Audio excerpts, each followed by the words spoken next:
Baik, selamat malam kepada seluruh pemirsa yang sudah menyaksikan tayangan ini dimanapun Anda berada. Tidak terasa kita sudah sampai di malam yang ke-9, pelajaran yang ke-9 pada malam hari ini, dengan judul Hidup, Mati, dan Kebangkitan Kristus. Dan tentunya pada malam hari ini saya tidak sendirian, sebab saya ditemani oleh 3 panelis ataupun narasumber yang memiliki kompetensi yang baik untuk pembahasan atau pelajaran kita pada malam hari ini. Saya akan perkenalkan satu persatu panelis ataupun narasumber yang akan menjadi pembawa pelajaran kita pada malam hari ini. Yang pertama, Pendeta Asnawi Hutagalung. Beliau adalah Gembala Jemaat GMHK Cibubur. Pada Pendeta Asnawi Hutagalung, boleh menyapa pemirsa di rumah. Shalom dan damai sejahtera Bapak Ibu Saudara-saudara, para pemirsa yang diberkati Tuhan. Senang bertemu dengan Anda malam ini dalam tayangan Belajar Alkitab dari 28 dasar-dasar Alkitabiah. Amin. Selamat malam, Pendeta Tegalung. Selanjutnya ialah Pendeta Petrus Wirajaya. Beliau adalah Gembala Jemaat ataupun Pendeta Distrik Kabupaten Bintuni, Provinsi Papua Barat. Kepada Pendeta Petrus Wirajaya, boleh menyapa pemirsa sekalian.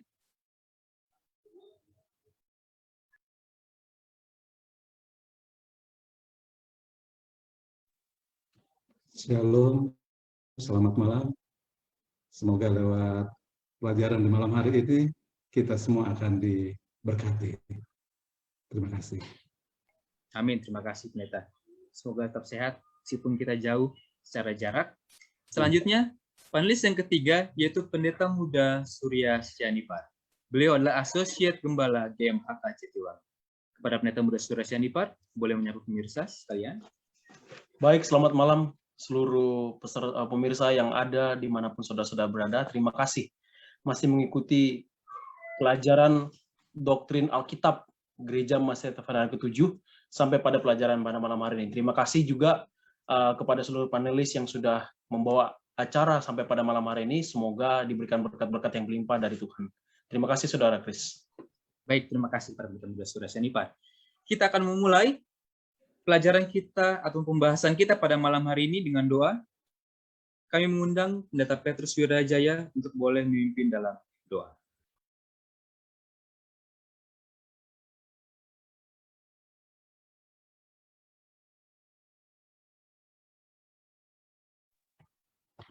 Mari kita satu di dalam doa. Allah Bapa kami yang bertakhta di dalam kerajaan surga, kembali kami bersyukur dan terima kasih ya Tuhan. Engkau izinkan kami untuk boleh bertemu dalam kesempatan yang baik ya Tuhan untuk belajar firman Tuhan. Kiranya kuasa Roh Kudus akan menjadi bagian kami semua hamba-hambamu sebagai panelis dan juga moderator yang akan memimpin jalannya acara pada saat ini. Biarlah urapan Roh Kudus menjadi bagian kami. Dan kiranya juga siapkan hati semua pemirsa yang mendengarkan pelajaran firman Tuhan. Tuhan, biarlah kegiatan kami di malam hari ini akan jadi berkat bagi semua yang mendengar dan juga jadi kemuliaan bagi nama Tuhan. Terpujilah namamu, kami berdoa di dalam nama Yesus Kristus. Amin. Amin. Terima kasih kepada Pendeta Petrus yang sudah memberikan atau memimpin dalam doa buka bagi kita. Malam hari ini, seperti yang tadi sudah saya sebutkan, kita akan membahas pelajaran ke-9, Hidup, Mati, dan Kebangkitan Kristus. Sebuah pintu terbuka, membentangkan jalan menuju pusat semesta alam, surga. Ada sebuah suara terdengar berkata, "Masuklah, lihatlah apa yang berlangsung di tempat ini." Di dalam roh, Rasul Yohanes melihat ke dalam ruangan tahta Allah. Pelangi zamrud yang mempesonakan mengelilingi pusat tahta, cahaya, guntur, dan sorak-sorak keluar dari dalamnya. Orang-orang agung dengan pakaian putih dan mengenakan mahkota, bertatahkan emas, duduk di tahta yang lebih kecil. Ketika kidung pujian yang memenuhi udara tua-tua itu menundukkan diri dalam pujaan, melemparkan mahkota emas mereka ke muka tahta. Baik, kita akan mendengarkan pembahasan pertama, pembahasan yang awal, yang akan dibawakan oleh Pendeta Muda Surya Senipar, Hidup, Mati, dan Kebangkitan Kristus. Kami persilakan kepada Pendeta Muda Surya Sen. Ya, baik. Terima kasih Saudara Chris Yahan yang sudah menjadi moderator pada malam hari ini. Terima kasih. Saudara-saudaraku, kita memasuki pelajaran yang ke-9. Dan kalau kita mempelajari minggu demi minggu dan kita mengikutinya pelajaran demi pelajaran, kita akan menemukan sebuah rancangan kesempurnaan, ya. Kita akan menuju kepada kesempurnaan tentang bagaimana sebenarnya rencana Allah di dalam surga dan rencana Allah bagi dunia ini. Dan apa yang sebenarnya yang menjadi tema Alkitab yang harus kita pahami dengan betul-betul, yang menjadi landasan iman bagi kehidupan kerohanian kita. Salah satu pelajaran yang kita akan pelajari pada malam hari ini, kita sudah masuk ke dalam pelajaran yang ke-9. Hidup, mati, dan kebangkitan Kristus. Saudara-saudara, kalau kita melihat kepada hidup, mati, dan kebangkitan Kristus ini, bagi beberapa umat-umat yang tidak mengenal Yesus, ini merupakan satu hal yang apa? Ini merupakan satu hal yang bisa disebut sebagai musyrik. Ini bisa disebut sebagai apa? Sebagai sesuatu yang keji. Ini bisa juga disebut sebagai sesuatu yang salah. Kenapa? Karena kehidupan dan kematian serta kebangkitan Kristus itu menjadi satu tolak ukur bagi orang lain untuk apa? Untuk menyalahkan gereja kita. Itulah sebabnya kita perlu memahami dengan betul apa makna hidup dan mati serta kebangkitan Kristus. Kenapa menjadi sangat penting kehidupan Kristus? Kenapa menjadi sangat penting kematian Kristus? Dan kenapa menjadi sangat penting kebangkitan Kristus? Dan apa aplikatifnya bagi kehidupan kita? Saudaraku, dikatakan Yohanes yang terkasih, yang menerima visual tentang Wahyu, menuliskan di dalam Wahyu 5 ayat 2, Wahyu pasal 5 itu, dia menuliskan tentang bagaimana dia bisa melihat ke dalam kerajaan sorga. Bagaimana Roh Kudus membawa Yohanes untuk melihat ke dalam kerajaan sorga, apa yang terjadi setelah apa? Setelah Yesus duduk di tahtanya di dalam kerajaan sorga. Dan apa peristiwa yang terjadi ketika Yesus memasuki tahta surga, dan apa yang dia lakukan apa? Dia lakukan terhadap dunia ini, dan apa yang dia lakukan terhadap umat-umat di dunia ini. Dikatakan ketika Yesus memasuki tahta surga, dia melihat bagaimana orang-orang tua, atau bisa disebut sebagai orang-orang tua ini, dikatakan tua-tua itu disebutkan sebagai yang berada di dalam kerajaan sorga. Ya, kita tidak bisa tahu dengan jelas, tapi Tuhan memberikan kesempatan kepada Yohanes untuk menjadi bagian pelajaran kita pada saat ini, pada masa kini. Bagaimana Tuhan Yesus itu dia apa? Dihormati dalam kerajaan sorga. Kenapa dia sangat disayangi dan dihormati dalam kerajaan sorga? Bahkan dikatakan kuasa di bumi dan kuasa di sorga diserahkan ke dalam tangan Yesus. Saudaraku, kehidupan Kristus ini adalah nama, ya. Kalau kita mau telah satu persatu, Kristus adalah nama yang diberikan, yang disematkan bagi Allah dalam rupa manusia. Ya, Kristus itu adalah sebuah nama atau gelar yang disematkan bagi Allah yang sudah menjadi manusia atau mengambil rupa manusia. Kalau dia tidak mengambil rupa manusia, maka dia tidak bisa dikenal dengan nama Kristus. Maka dia disebut sebagai apa? Nama YHWH, atau tidak bisa apa? Tidak bisa disebut sebagai apa? Sebagai nama yang pantas. Saudaraku, kehidupan Kristus ketika berada di dunia ini, dia memberikan satu teladan yang sangat luar biasa kepada kita. Kenapa Tuhan harus memberikan teladan? Kehidupannya di dunia ini selama 3,5 tahun memberikan cara hidup yang benar kepada apa? Kepada manusia. Dan ini merupakan satu hal yang sangat penting untuk menjadi pegangan bagi umat-umat Tuhan yang menjadi pengikut Kristen, ya, Kristian, pengikut Kristus. Bagi orang-orang yang menjadi pengikut, maka kehidupan teladan Kristus menjadi apa? Menjadi landasan untuk apa? Untuk berperilaku, untuk berpikir dan bertindak. Saudaraku, Pada pelajaran malam ini dikatakan Alkitab menyatakan Allah yang menaruh perhatian atas keselamatan manusia. Anggota kealahan bersatu dalam upaya membawa kembali manusia ke dalam persatuan dengan pencipta mereka. Saudaraku, kehidupan Kristus ternyata bukan hanya untuk menciptakan teladan, bukan hanya untuk menunjukkan teladan kepada siapa? Kepada umat-umat yang menjadi pengikutnya. Tapi ternyata kehidupan Kristus adalah kehidupan yang mencerminkan bagaimana dia sangat peduli dan perhatian kepada siapa? Kepada umat-umatnya yang sudah jatuh ke dalam dosa. Pertanyaannya kepada kita, apa teladan yang Yesus berikan kepada kita untuk melihat saudara-saudara kita yang jatuh ke dalam dosa? Apakah kita berupaya untuk mengambil hak Allah untuk menghakimi mereka? Atau kita bisa memanfaatkan kehidupan Kristus itu untuk menunjukkan kasih yang sama yang Kristus tunjukkan kepada orang-orang berdosa? Itu pun bisa kita tunjukkan kepada saudara-saudara kita yang berdosa. Kemudian dikatakan, Alkitab menyatakan bahwa Allah adalah kasih. Selain menunjukkan teladan hidup yang menunjukkan perhatian kepada apa? Kepada dosa ini, Allah juga menunjukkan apa? Menunjukkan kasihnya kepada siapa? Kepada umat-umat manusia ini. Itulah sebabnya di dalam Yohanes 3:16 dikatakan, karena begitu besar kasih Allah kepada dunia ini, sehingga ia telah mengaruniakan anaknya yang tunggal. Oh, sungguh luar biasa, saudaraku. Allah juga menunjukkan kasihnya yang begitu besar. Itulah sebabnya dikatakan apa? Kehidupan Kristus di dunia ini menunjukkan atau menampilkan, mencerminkan kasih Bapa kepada siapa? Kepada dunia ini. Seandainya kehidupan Kristus tidak dinyatakan kepada manusia pada saat kedatangan Yesus yang pertama kali, maka di dalam perhambaan hukum. Dan kita tidak bisa mengenal dengan sungguh-sungguh bagaimana kasih Allah Bapa itu kepada siapa? Kepada manusia. Itulah sebabnya pada zaman umat-umat bangsa Israel diperbudakan, mereka tidak bisa mengenal dengan benar.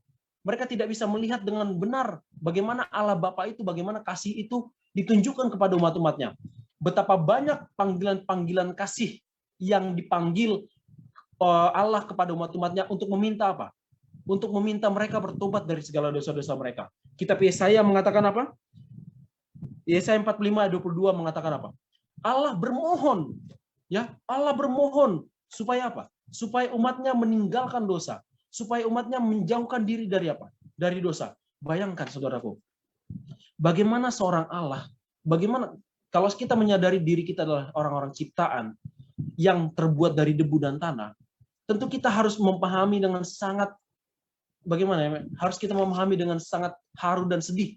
Bagaimana Allah yang menciptakan kita, Bapa kita itu memanggil apa? Memanggil kita untuk kembali. Ketika kita berbuat dosa, dia memalingkan wajahnya kepada kita untuk apa? Untuk memanggil kita apa? Untuk bertobat. Saudaraku, melalui kematian Kristus, ya, melalui kematian Kristus dikatakan ini adalah merupakan sebuah bukti bahwa melalui kematian Kristus dinyatakan bahwa kekalahan setan sudah diputuskan. Dan setan sudah diputuskan untuk apa? Untuk akan dibinasakan. Jadi, hidup dan kematian Kristus ini merupakan satu hal yang sangat penting bagi kehidupan umat-umat Tuhan pada zaman ini. Kita tidak bisa hanya menikmati kehidupan Kristus seolah-olah kita hanya menyambut kelahirannya saja. Tentu kita bersyukur, banyak orang-orang bersyukur pada saat kelahiran Kristus. Tapi mereka tidak hanya mereka hanya menyambut kelahirannya saja, tapi tidak mencerminkan kehidupan yang Kristus tampilkan selama apa? Selama ada di dunia ini. Mereka melupakan bagaimana pentingnya kematian Kristus itu, tapi apa? Mereka tidak mencerminkan kehidupannya. Mereka menyambut kelahirannya, tapi tidak mencerminkan kehidupannya.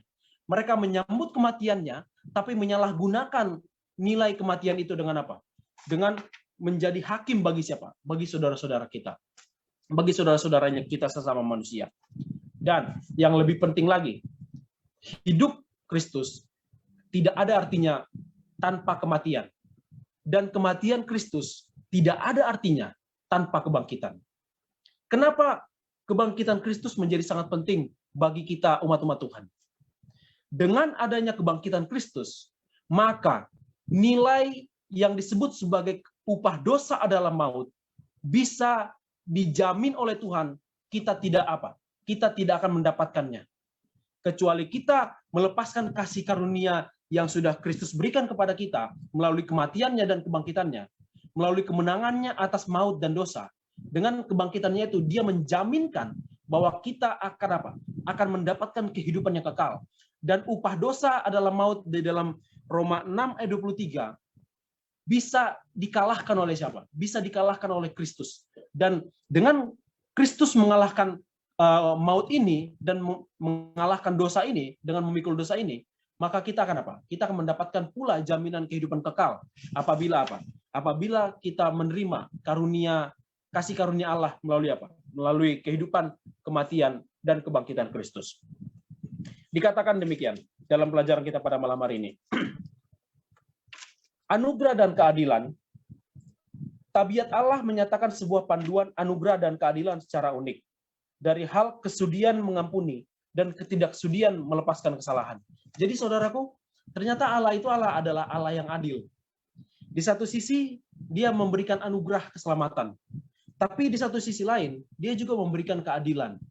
Itulah sebabnya, bagi orang-orang yang menerima kasih karunia, dikatakan mereka akan menerima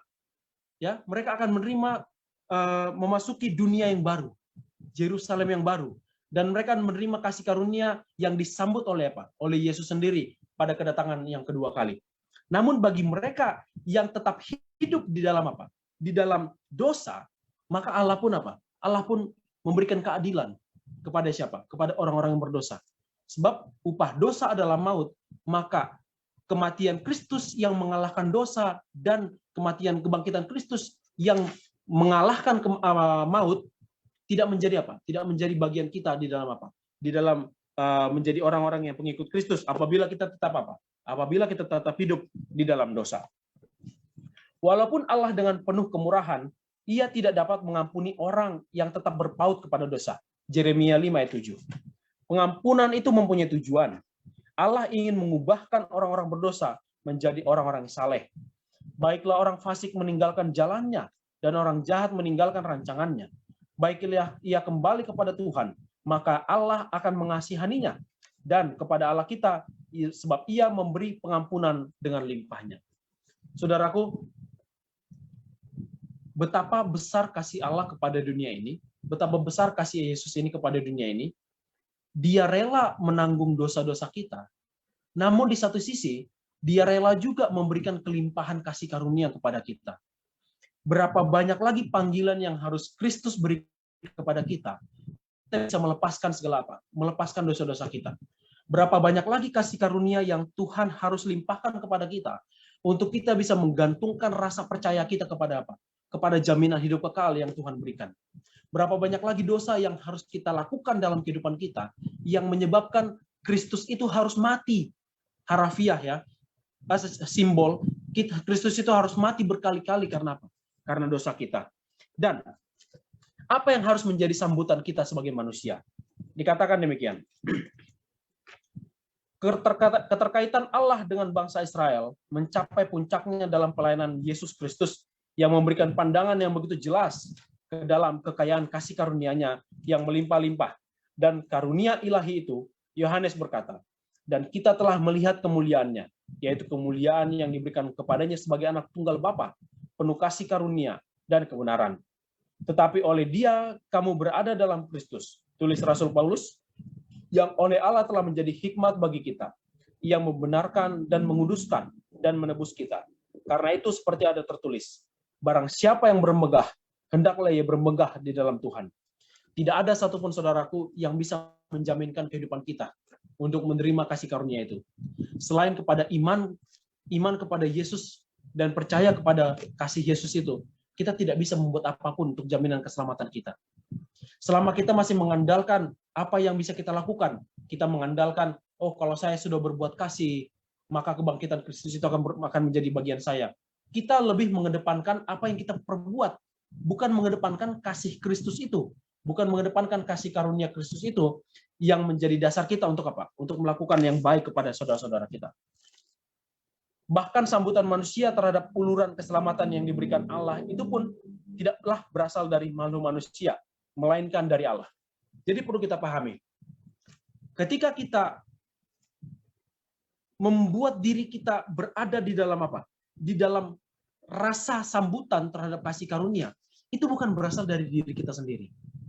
Jadi jangan sampai ketika kita membuat sebuah, saya ingin menyambut kasih Tuhan, saya ingin melakukan sesuatu yang baik, itu bukan berasal dari diri kita sendiri. Tapi dikatakan itu berasal daripada Allah itu sendiri. Karena iman kita adalah karunia Allah. Ya.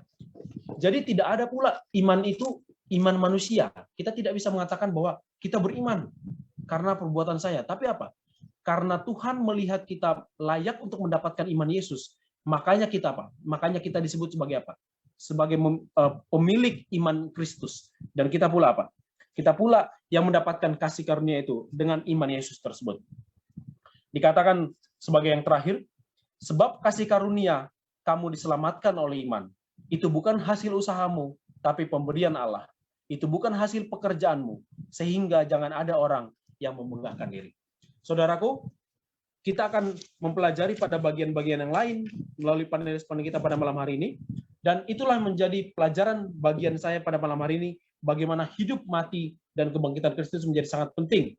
Menjadi dasar doktrin kita sebagai pengikut Kristus. Dan doktrin kita untuk menjadi, mengapa saya menantikan Yesus datang kedua kali? Apa yang menjadi landasan saya untuk menantikan kedatangan Yesus kedua kali? Karena hidup dan mati dan kebangkitan Kristus itulah yang menjadi dasar kita untuk menantikan apa? Untuk menantikan kedatangan Yesus kedua kali, serta untuk hidup sesuai dengan apa? Sesuai dengan keinginan Kristus itu sendiri. Tuhan memberkati kita. Saya kembalikan kepada moderator. Terima kasih banyak kepada Pendeta Muda Surya Sianipar yang sudah sangat baik menjelaskan mengenai hidup, mati, dan kebangkitan Kristus. Dan tadi garis bawahi sangat sering sekali diulang ialah bagaimana begitu besar kasih Allah kepada kita manusia. Dan itulah tujuan utama mengapa Kristus harus hadir di dunia ini.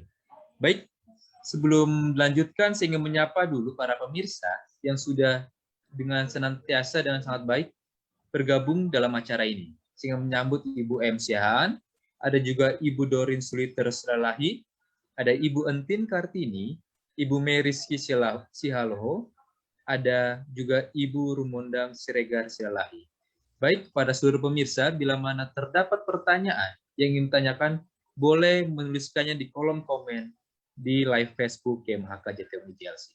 Selanjutnya, kita akan dengarkan pelajaran selanjutnya yang akan dibawakan oleh Pendeta Asnawi Hutagalung mengenai pelayanan Kristus dari hal pendamaian. Kepada Pendeta Asnawi Hutagalung, kami persilakan. Baik, terima kasih Chris, dan terima kasih juga Pendeta Surya Sianipar yang sudah membawakan bahagian pertama, sangat indah dan menarik, bahwa kehidupan, kematian, dan kebangkitan Kristus itu satu paket di dalam diri Yesus. Tidak dapat dipisahkan, karena untuk itulah Yesus menjelma menjadi manusia, supaya bisa menjadi juru selamat kita, orang berdosa. Senang bertemu dengan para pemirsa malam ini. Kita lanjutkan untuk bahagian kedua, berbicara tentang pendamaian. Pekerjaan yang besar, inti dan pokok keselamatan itu terletak kepada Yesus Kristus.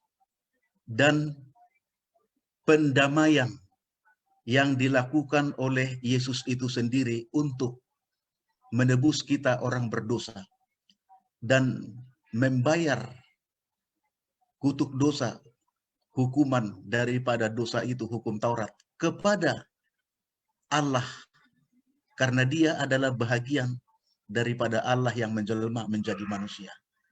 Jadi Kristus bukan mati untuk menebus hutang kepada setan, tidak. Tapi dia membayar hutang itu kepada Allah. Karena upah dosa adalah maut, hukum tidak bisa berubah. Hukum itu keluar dari Allah yang menentukan. Jadi harus dia bayar kepada Allah. Ya, itulah fungsinya, tugasnya, maksudnya, tujuannya Yesus menjelma menjadi manusia. Dan apa yang dilakukan di dalam perjanjian lama, mulai daripada di Eden, Kejadian 3, sampai kepada Abraham, Kejadian 22, sampai kepada Musa di dalam kitab Keluaran, Imamat, Bilangan, dan Ulangan, dan sampai kepada zaman kerajaan Israel. Baik Israel Utara 10 suku maupun Israel Selatan 2 suku. Sampai kepada Yesus mati di kayu salib Golgota. Itu semua berbicara tentang inti pokok keselamatan yang berpusat kepada pendamaian yang dilakukan oleh Yesus Kristus. Pendamaian di dalam bahasa Ibrani disebut kaparah.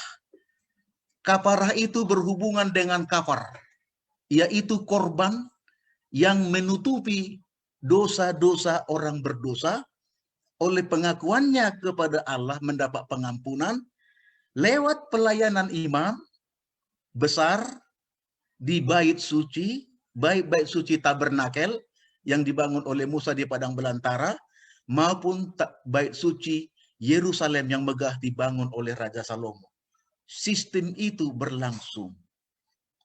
Ya, jadi artinya jalan untuk mendamaikan Allah dengan orang berdosa, bukan orang berdosa kepada Allah, bukan.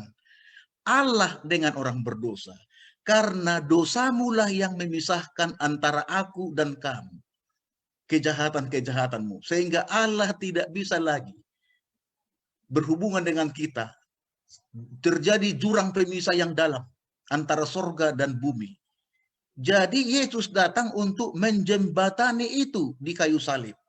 Tetapi 4.000 tahun perjanjian lama diperkenalkan sistem korban-korban bait suci yang disebut dengan upacara pendamaian. Pendamaian itu satu paket. Minimal 3 poin yang penting. 1, korban yang disembelih. 2, imam yang melayani sebagai pengantara antara orang berdosa kepada Allah. Lalu ketiga, berhubungan dengan bait suci. Karena semua darah akan ditaruh di mezbah, di pelataran, di mezbah dupa di bilik suci, dan di tabut perjanjian di bilik maha suci. Dan hampir seluruh bagian bait suci itu dipercik dengan darah kalau hari pendamaian. Di dalam bahasa Greka disebut dengan hilasterion. Hilasterion ini diterjemahkan di dalam Alkitab King James Version sebagai sebuah pendamaian yang disediakan Tuhan untuk orang berdosa. Kemudian di dalam New International Version dikatakan korban untuk pendamaian. Lalu dalam terjemahan Revised Standard Version dikatakan tindakan pendamaian bagi orang berdosa. Kalau dalam BBC, Bible Basic Contemporary, ya, dikatakan sebuah jalan yang membawa kita bertemu kembali dengan Allah lewat penebusan, saudaraku. Jadi kita ingat ada 2 sistem korban-korban pendamaian di bait suci. Yang pertama disebut dengan daily service sanctuary, pelayanan harian dari bait suci. Pagi petang, pagi petang, pagi petang. 1 domba, 1 domba. Tapi hari Sabat 2 pagi, 2 petang. Jadi 4. Untuk membedakan hari biasa dengan hari Sabat. Saudaraku, istimewanya Sabat itu. Ya. Lalu ada satu lagi yang disebut dengan Hari Raya Pendamaian. Disebut dengan Yom Kippur atau Grafirat. Di dalam bahasa Inggris disebut dengan atonement. Ada beberapa teolog memisahkan suku kata atonement ini menjadi yang pertama at one man.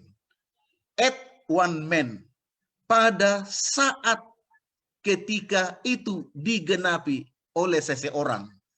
Tentu seseorang itu adalah Kristus. Allah yang menjadi manusia. Lalu ada yang menerjemahkan, memisahkannya juga 3 suku kata, atonement itu. Tadi yang pertama, at one man. Pada saat seseorang menggenapinya dalam penebusan pendamaian itu terjadi. Lalu ada yang memisahkan juga 3 suku kata, tun men. Suatu tindakan atau titik poin tertentu seseorang itu melakukan penebusan. Mana saja sebenarnya tidak begitu penting. Walaupun banyak kalangan teolog berdebat untuk memisahkan atonement ini menjadi 3 suku kata. Ya, yang penting itu berbicara dengan hari raya pendamaian, Yom Kippur atau Grafirat, istilah yang lain. Grafirat. Kenapa? Karena itu pekerjaan 1 kali dalam 1 tahun. Jadi ini yang disebut dengan yearly service sanctuary. Ya, dua-dua pelayanan pendamaian ini berhubungan dengan kematian Kristus di kayu salib Golgota. Itu penting, saudaraku, supaya kita mengerti ini. 2 hal yang paling penting dilakukan di hari pendamaian itu adalah bahwa Allah bertindak di dalam Yesus Kristus untuk menebus dan membenarkan orang berdosa sebagai korban pengganti, substitute sacrifice. Seharusnya kita yang mati karena kita orang berdosa, karena upah dosa adalah maut. Jadi kita seharusnya yang mati. Semua kita orang berdosa di bawah hukuman mati. Kutuk dosa itu maut, ya. Tetapi Kristus mengambil posisi kita di kayu salib untuk mati sebagai kutuk dosa, ya. Sehingga terhitung dia menjadi orang yang dikutuk, padahal dia bukan orang yang berdosa, saudaraku.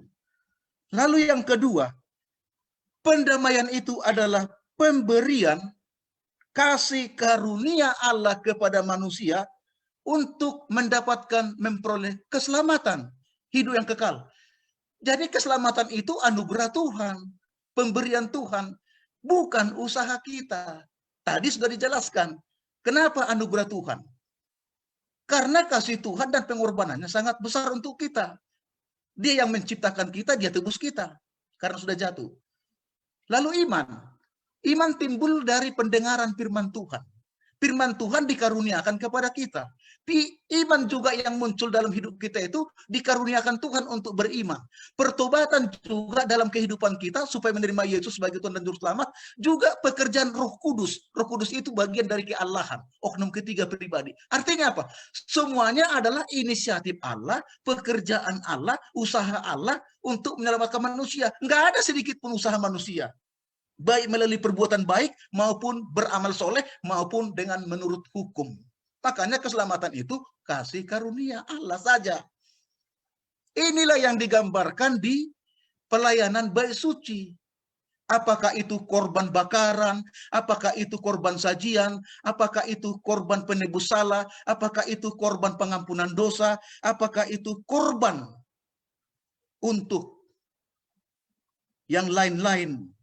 Di dalam kehidupan kita memperoleh keselamatan. Baik. Lalu yang ketiga, lalu kedua berikutnya, darah Kristus adalah darah perjanjian. Matius pasal 26 ayat 28. Sering dalam perjamuan kudus ini dibaca atau dikhotbahkan para pendeta.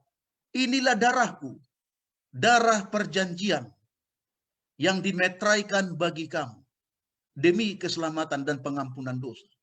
Jadi kenapa darah? Ingat, darah yang pertama tertumpah untuk pendamaian orang berdosa kepada Allah. Kejadian pasal 3 ayat 21. Domba disembelih. Artinya apa? Upacara ibadah itu datang dari Tuhan. Bukan kita yang mencari Tuhan. Ibadah itu ditentukan Tuhan. Begini cara tata keramanya formatnya begini, ya, seremoninya begini. Domba yang harus diambil, jantan, berumur 1 tahun, tidak bercacat celah. Ingat itu, bukan domba betina, domba jantan, berumur 1 tahun, nggak boleh kurang 1 hari 1 tahun, nggak boleh juga lebih, harus 1 tahun. Makanya kalau lahir domba jantan, mereka langsung catat itu. Kenapa? Karena ini nanti akan dikorbankan, melambangkan siapa ini? Yesus kan, laki-laki yang tidak bercacat celah, dan terus berlangsung. Kenapa darah? Darahlah pengampunan. Ibrani pasal 9 ayat 22. Hampir seluruh di dalam bagian bait suci itu, di dalam upacara pendamaian, grapirat, Yom Kippur tadi, atonement tadi, semuanya dipercik dengan darah. Darah itu lambang pengudusan bait suci, pengudusan imam, pengudusan orang berdosa, dosanya dihapuskan. Hampir semua dipercik. Mezbah korban bakaran yang ada di pelataran dipercikkan, tanduk-tanduknya dileburi darah, lalu masuk ke dalam bilik suci. Di sana ada mezbah dupa yang berbatasan di belakang tirai dengan tabut perjanjian di bilik suci. Kemudian dipercikkan darah. Kemudian tirai itu dipercikkan darah, lalu masuk ke belakang tirai. Ke belakang tirai dipercikkan darah kepada tutupan tabut pendamaian peti perjanjian itu 7 kali. 7 kali. Dan dengan jari imam besar. Dengan jari imam besar. Bukan dengan alat hisop atau daun atau rumput-rumputan atau serabut. Nggak bisa. Harus dengan jarinya dipercikkan 7 kali. Ya. Artinya apa? Semua ini langsung pekerjaan daripada diri Yesus. Yang tidak mengambil alat dari luar dirinya sendiri, saudaraku. Dan mengapa darah? Imamat pasal 17 ayat 11. Darah, nyawa binatang itu ada pada darahnya. Maka darah itulah yang menjadi korban keselamatan dan pengampunan dosa. Sebab tanpa darah tidak ada pengampunan, saudaraku. Jadi darah Kristus itu harus tercurah. Ini yang tidak dimengerti orang. Terutama teman-teman kita yang di luar sana. Kok kalau itu ya Tuhan kok mati? Kok Tuhan bisa mati? Nggak ngerti. Kenapa? Karena darahnya harus tertumpah dari salib untuk mengampuni dosa orang berdosa. Karena semua itu di bait suci itu darah dicurahkan. Lalu kita baca lagi di dalam kedua ini. Kenapa darah itu penting? Karena Kristus dengan mencurahkan darahnya sudah menanggung dosa orang berdosa. Yesaya 53 ayat 5 sampai 10. Ya, jangan lupa itu nubuatan tentang Yesus. Galatia 1 ayat 4, ya. 1 Korintus 15 ayat 3. Lalu yang ketiga, darah Kristus adalah darah perjanjian yang kekal. Kenapa harus darah Kristus? Nggak boleh darah orang lain? Nggak boleh. Kenapa?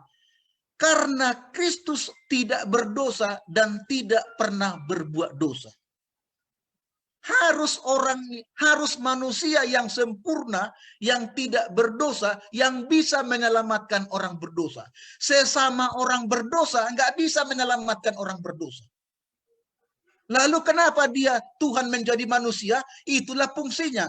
Kenapa nggak malaikat? Malaikat nggak bisa menebus kita. Kenapa? Karena dia tidak bisa menjelma menjadi manusia.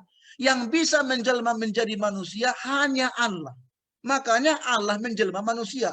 Di Yohanes pasal 1, ayat 1 sampai 3, pada mulanya firman itu bersama-sama dengan Allah, dan firman itu adalah Allah. Segala sesuatu diciptakan oleh Dia, firman itu, dan untuk Dia. Sekarang ayat 14, firman itu telah menjadi manusia dan tinggal di antara kita, supaya kita melihat kemuliaan Allah Bapa dan terang yang diberikan kepadanya. Hanya Yesus. Itulah fungsinya Yesus. Allah menjadi manusia. Kenapa? Supaya dengan Dia bisa menjangkau manusia.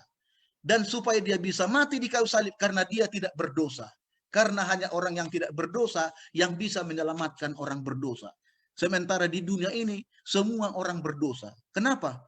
Ketika jatuh ke dalam dosa, Rasul Paulus mengatakan dalam Roma pasal 3:23, semua orang telah berdosa dan kehilangan kemuliaan Allah. Itulah yang hilang di mana? Di Taman Eden, langsung telanjang. Kenapa? Pakaian kemuliaannya telah hilang. Maka nampaklah dosanya belangnya.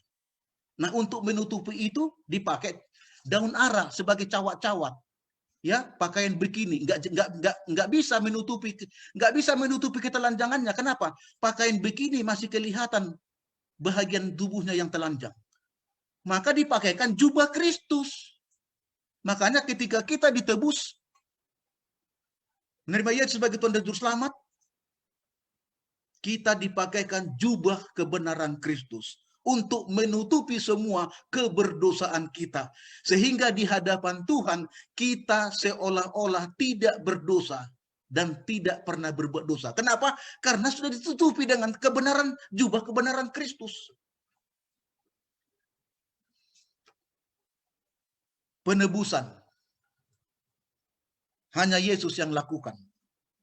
Dan ketika kita ditebus, kita belum orang baik.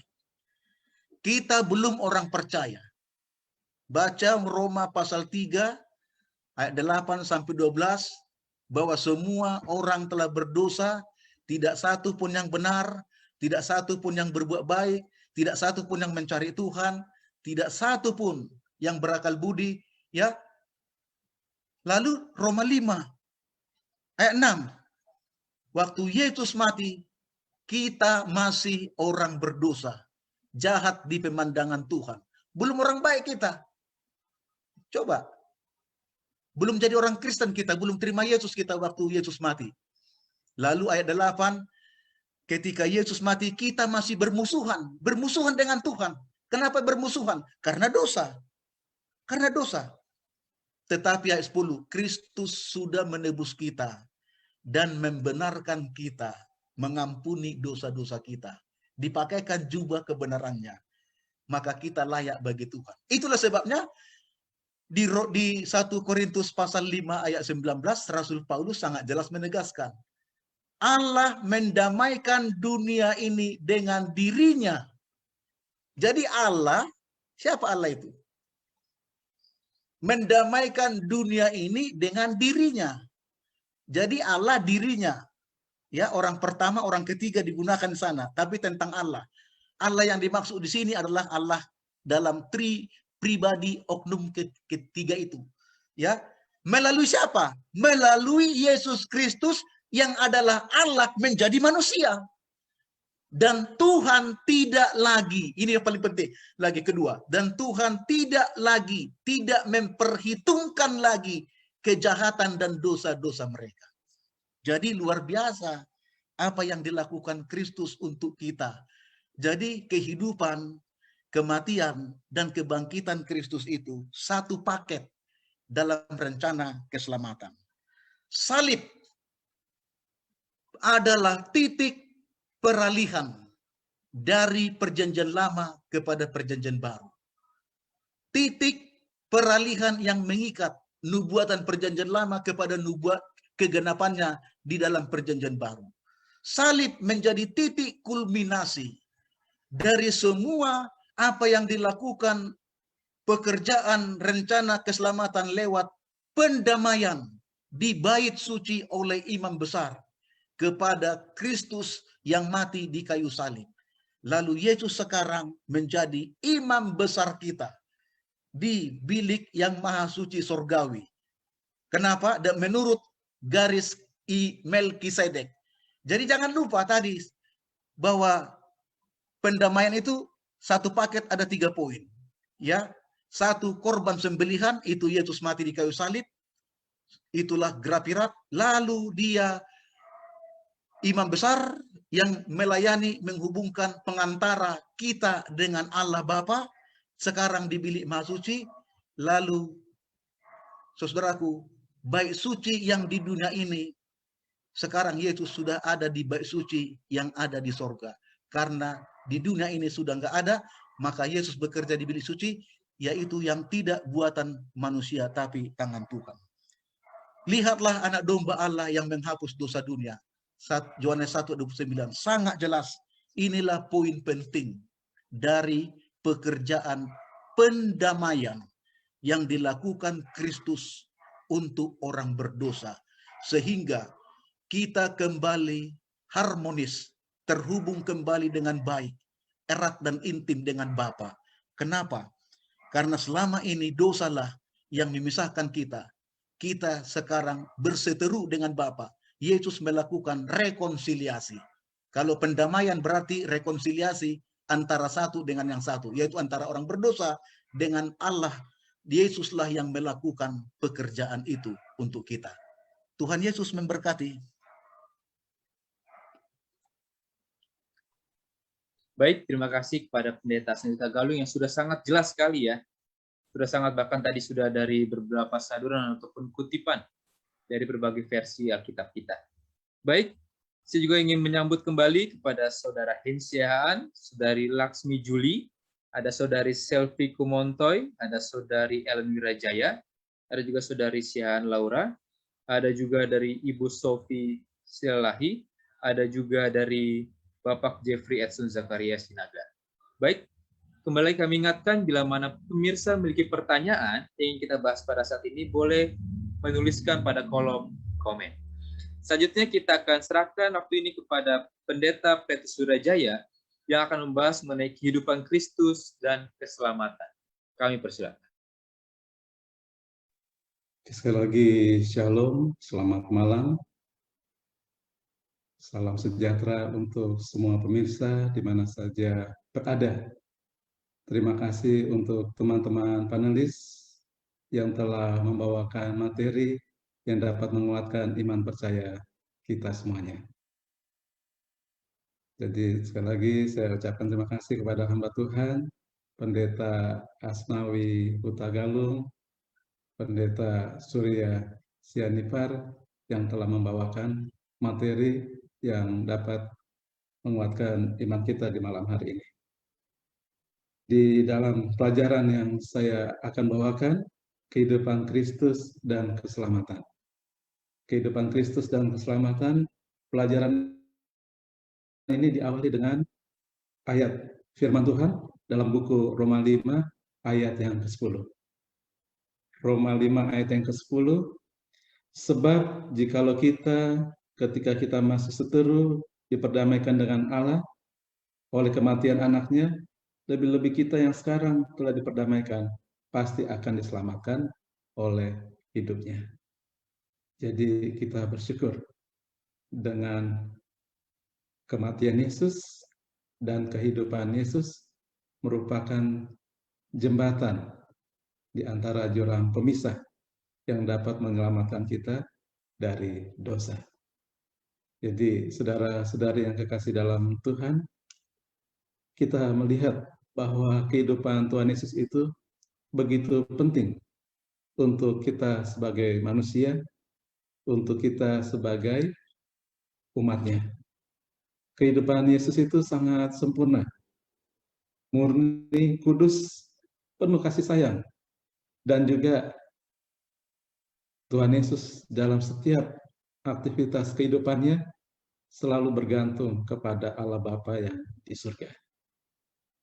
Kehidupan yang baik inilah yang Dia ingin bagikan kepada setiap umatnya yang mau datang bertobat kepada Dia.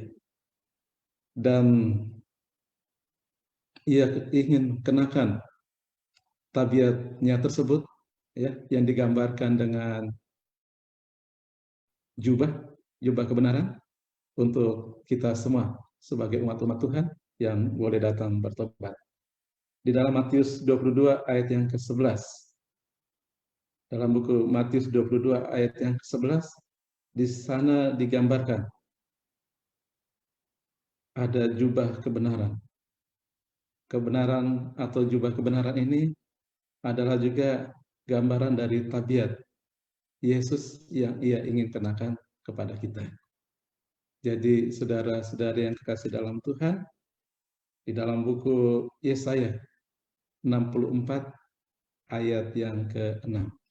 Yesaya 64 ayat yang ke-6 mengatakan bagi kita semua, demikianlah kami sekalian seperti seorang najis, dan segala kesalahan kami seperti kain kotor, kami sekalian menjadi layu seperti daun, dan kami lenyap oleh kejahatan kami, seperti daun dilenyapkan oleh angin.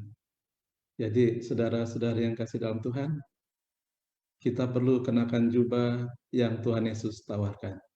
Karena jubah kebenaran itu yang akan menutupi dosa kita. Dan jubah kebenaran yang kita kenakan akan kita tampilkan dalam kehidupan kita sehari-hari. Kita menampilkan tabiat Yesus agar kita boleh menjadi terang bagi banyak orang yang ada di sekitar kita. Di dalam perumpamaan pesta perjamuan nikah, ada tamu yang hadir di dalam acara pernikahan tersebut. Tamu yang hadir di acara pernikahan ini rupanya tidak mengenakan pakaian yang semestinya, sehingga tuan pesta itu mengeluarkan dia dari pesta tersebut. Dan ada pelajaran yang baik untuk kita boleh simak, bahwa tidak hanya sekedar percaya pada salib, tapi kita juga harus mengenakan juga tabiat Allah di dalam kehidupan kita sehari-hari. Kalau kita asal percaya saja tidak cukup, tapi kita juga harus menampilkan tabiat Yesus di dalam kehidupan kita sehari-hari. Dan kehidupan kita secara pribadi di tengah-tengah banyak orang harus terinspirasi dengan teladan daripada Tuhan Yesus. Dalam pelajaran kita di malam hari ini, Rasul Petrus terinspirasi dengan tabiat Kristus. Terinspirasi dengan tabiat Kristus. Ia melihat teladan Yesus yang luar biasa. Sehingga Rasul Petrus yang tadinya cepat emosi, tetapi ia sekarang setelah melihat teladan Yesus, ia berubah hari demi hari menjadi lebih baik lagi. Saudara-saudara boleh buka dalam 1 Petrus 2, ayat yang ke-21 hingga ayat yang ke-23. Mari kita lihat ayat firman Tuhan ini. Ayat firman Tuhan ini mengatakan, sebab untuk itulah kamu dipanggil, karena Kristus pun telah menderita untuk kamu, dan telah meninggalkan teladan bagi kamu supaya kamu mengikuti jejaknya. Ia tidak berbuat dosa, dan tipu tidak ada di dalam mulutnya. Ketika ia dicaci maki, ia tidak membalas dengan mencaci maki. Ketika ia menderita, ia tidak mengancam, tetapi ia menyerahkannya kepada Dia. Ia menghakimi dengan adil. Jadi Petrus terlihat mengarahkan kita untuk melihat kepada teladan Yesus. Karena dia juga sudah mengalami bagaimana juga ia terinspirasi dengan teladan Yesus sehingga ia boleh berubah. Jadi saudara-saudari yang kekasih dalam Tuhan, marilah kita melihat kepada teladan Yesus. Kita terinspirasi oleh teladannya ini yang dapat membawa kita hari demi hari untuk selalu bisa berubah lebih baik lagi. Terkadang mungkin rasanya susah untuk mau berubah. Tetapi dalam buku Filipi 4 ayat yang ke-13, segala perkara dapat kutanggung dalam Dia yang memberikan kekuatan kepadaku. Kalau kita selalu bergantung kepada Tuhan, kita akan berusaha untuk tidak berbuat dosa lagi. Kita akan selalu melakukan yang terbaik di hadapan hadirat Tuhan. Dan pelajaran yang selanjutnya adalah kebangkitan Kristus dan juga keselamatan. 1 Korintus 15 ayat yang ke-14. kita akan lihat ayat firman Tuhan ini, 1 Korintus 15 ayat 14, tetapi andai kata Kristus tidak dibangkitkan, maka sia-sialah pemberitaan kami, dan sia-sialah juga kepercayaan kamu. Jadi saudara-saudari yang kasih dalam Tuhan, kita percaya, kita yakin bahwa Yesus sudah dibangkitkan, ya. Dan secara jasmani ia telah bangkit, telah naik ke surga sebagai Allah, dan telah duduk menjalankan tugasnya sebagai pengantara yang ada di sebelah kanan Allah Bapa. Jadi saudara-saudara, kita bersyukur untuk kebangkitan Kristus. Dan kebangkitan Kristus ini juga punya pengaruh yang besar terhadap murid-muridnya. Kebangkitan Kristus ini merubah murid-muridnya menjadi pasukan yang perkasa di dalam membawakan pekabaran firman Tuhan.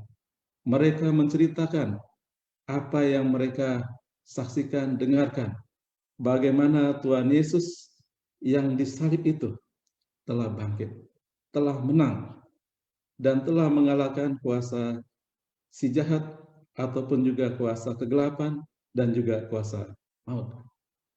Pemberitaan tentang hal ini merupakan kabar baik bagi orang-orang yang percaya kepada Tuhan.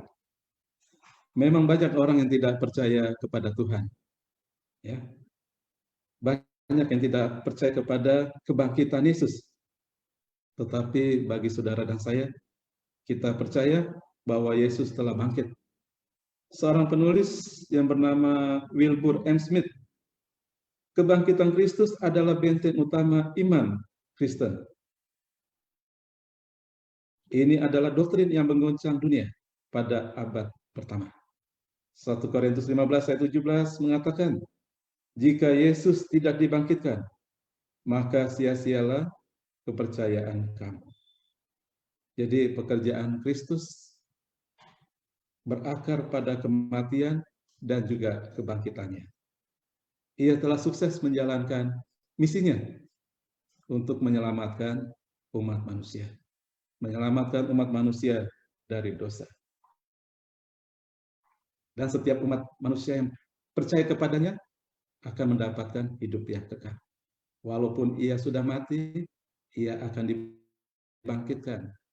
Karena Tuhan Yesus telah mengalahkan kuasa maut. Jadi saudara-saudara, kita juga melihat hasil pekerjaan Kristus yang menyelamatkan. Pekerjaan pendamaian ini tidak hanya mempengaruhi umat manusia, tetapi juga alam semesta. Mempengaruhi alam semesta. Bagaimana pekerjaan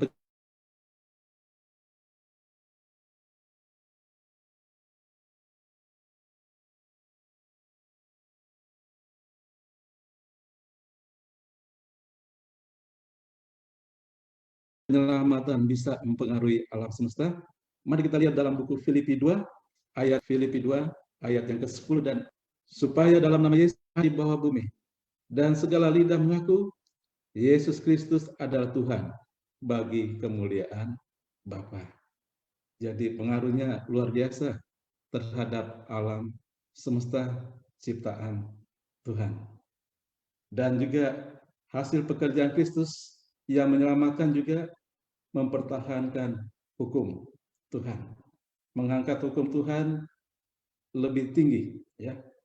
Karena dalam mempertahankan hukum Tuhan ada korban pendamaian yang sempurna dari Kristus. Meninggikan keadilan dan kebajikan atau kebenaran hukum Allah yang kudus. Sebagaimana tabiatnya, kematian dan penebusan Kristus memuaskan tuntutan hukum. Karena siapa yang berdosa perlu dihukum. Jadi saudara-saudari yang kasih dalam Tuhan, Tuhan Yesus telah mati di kayu salib. Kita punya kesempatan. Seharusnya kita yang terima hukuman tersebut. Tetapi dengan matinya Tuhan Yesus di kayu salib, ia telah menebus kita.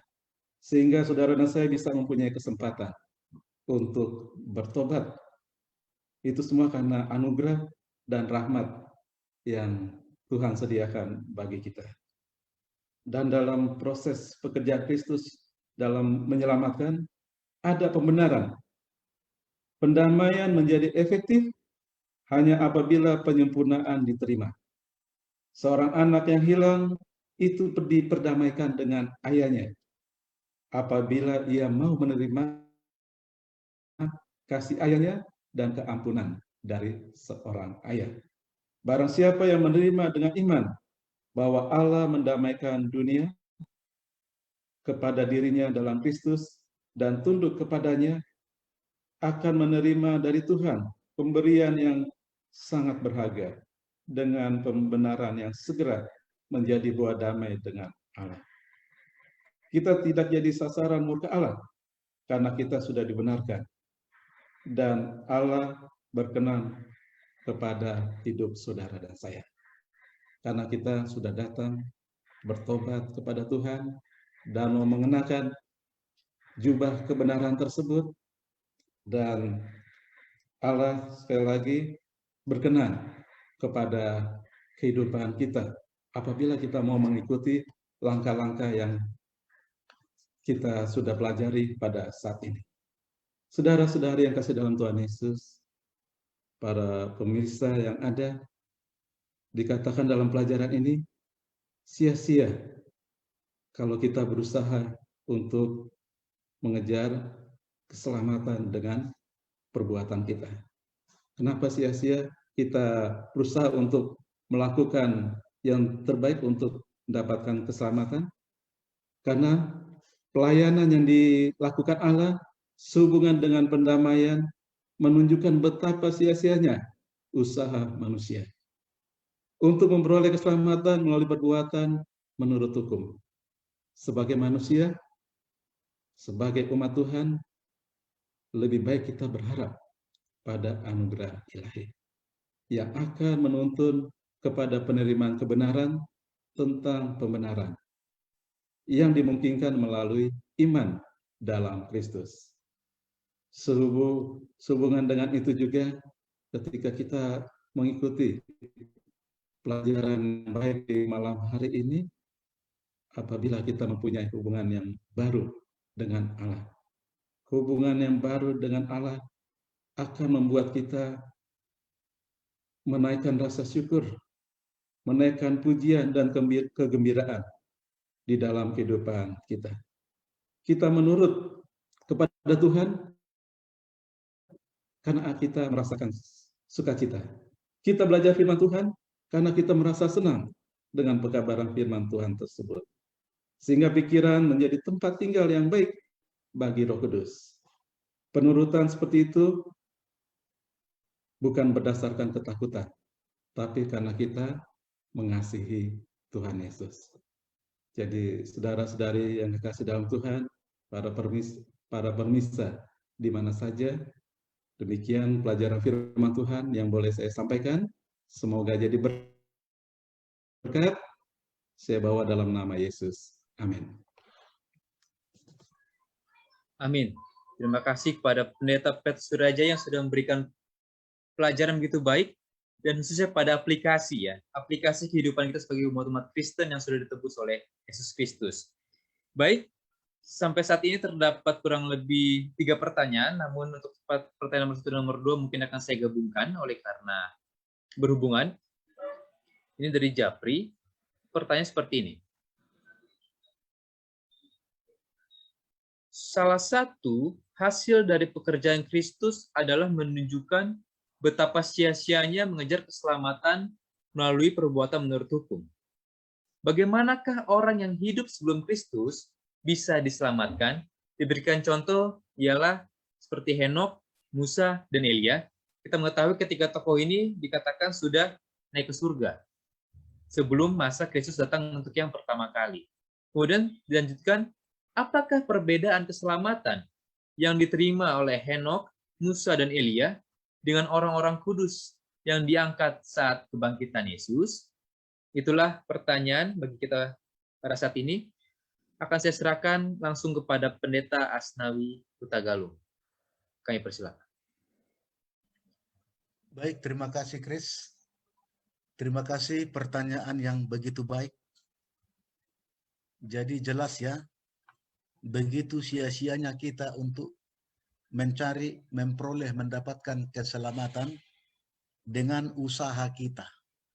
Apakah itu perbuatan baik, menurut hukum, beramal soleh, itu bukan doktrin Alkitab. Kenapa? Kita orang berdosa nggak bisa menyelamatkan. Hanya orang yang tidak berdosa yang bisa menyelamatkan kita. Dan orang yang tidak berdosa itu juga harus bahagian daripada keilahian. Ya, seperti yang kita pelajari di bab 4, yaitu Allah yang menjadi manusia. Bukan malaikat yang diutus atau yang disuruh ke dunia ini rame-rame banyak untuk enggak. Kenapa? Karena 1 Petrus 1 ayat 20 itu jawabnya kan, sudah ditentukan sebelum dunia ini diciptakan salah satu daripada oknum keallahan itu dari 3 pribadi itu yang akan datang menjelma menjadi manusia. Nah, bagaimana keselamatan dalam perjanjian lama seperti Henokh, Musa, Elia, samakah dengan orang-orang kudus di zaman perjanjian baru, zaman sekarang gereja di eskatologi? Sama. Kenapa enggak sama? Karena Alkitab itu satu. Enggak kontradiksi dalam rencana keselamatan. Yesus sudah mengatakan, Yohanes pasal 14 ayat 6, akulah jalan, kebenaran, dan hidup. Tidak ada seorang pun yang datang kepada Bapa kecuali melalui aku. Jangan lupa, Yesus mengklaim dirinya adalah jalan satu-satunya di alam semesta ini untuk bumi kita yang bisa membawa orang selamat dan masuk ke surga. Kenapa Yesus klaim? Karena dia akan mati dan dia akan naik ke surga dan tidak berada lagi di dunia ini. Itu satu. Yang kedua, dia mengklaim itu karena dia tahu pekerjaannya akan selesai bila mana dia bangkit dan naik ke surga, maka dia membuat satu statement keputusan, garis yang panjang linear dari Kejadian pasal 3 ayat 15, janji keselamatan, bahwa aku akan mengadakan permusuhan antara engkau dengan perempuan ini, antara keturunanmu dengan keturunannya.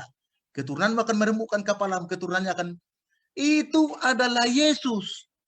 Yang berbicara itu adalah Yesus. Dan yang dijanjikan yang akan datang itu melalui manusia juru selamat, itu adalah Yesus, saudaraku. Dan itulah inti pokok keselamatan perjanjian lama. Kejadian 3 ayat 15. Jalan itulah yang ditempuh. Banyak orang percaya. Henokh. Tapi sebelum Henokh siapa? Adam. Kenapa Adam? Tuhan sudah memperkenalkan kepada Adam untuk jalan rekonsiliasi, pendamaian, keselamatan, potong domba, sembelih domba. Kejadian 3 ayat 15. Potong domba, bakar dagingnya dan lemaknya, curahkan darahnya di mezbah, dan kulitnya dipakaikan menutupi ketelanjangan mereka. Yang tadinya pakaian kemuliaan sudah hilang, maka digantikan menjadi pakaian kulit domba. Dalam bahasa Ibrani, pakaian kulit domba itu disebut garment of righteousness, garment of light, yaitu pakaian kebenaran terang dari Allah. Itu yang dipakaikan. Ini melambangkan Kristus. Domba itu melambangkan Kristus, jubahnya itu adalah jubah kebenaran Kristus, dan darah yang ditumpahkan itu darah. Inilah yang dipercayai oleh Adam. Lalu diturunkan kepada Habel. Habel melakukan sesuai dengan perintah Tuhan. Mempersembahkan domba. Dia beriman bahwa domba itu adalah seseorang yang akan datang, yang dijanjikan di Kejadian 3 ayat 15 kepada ayahnya Adam. Lalu itu yang dia lakukan. Berbeda dengan Kain. Dia tidak menurut perintah Tuhan. Buah-buahan yang dipersembahkan.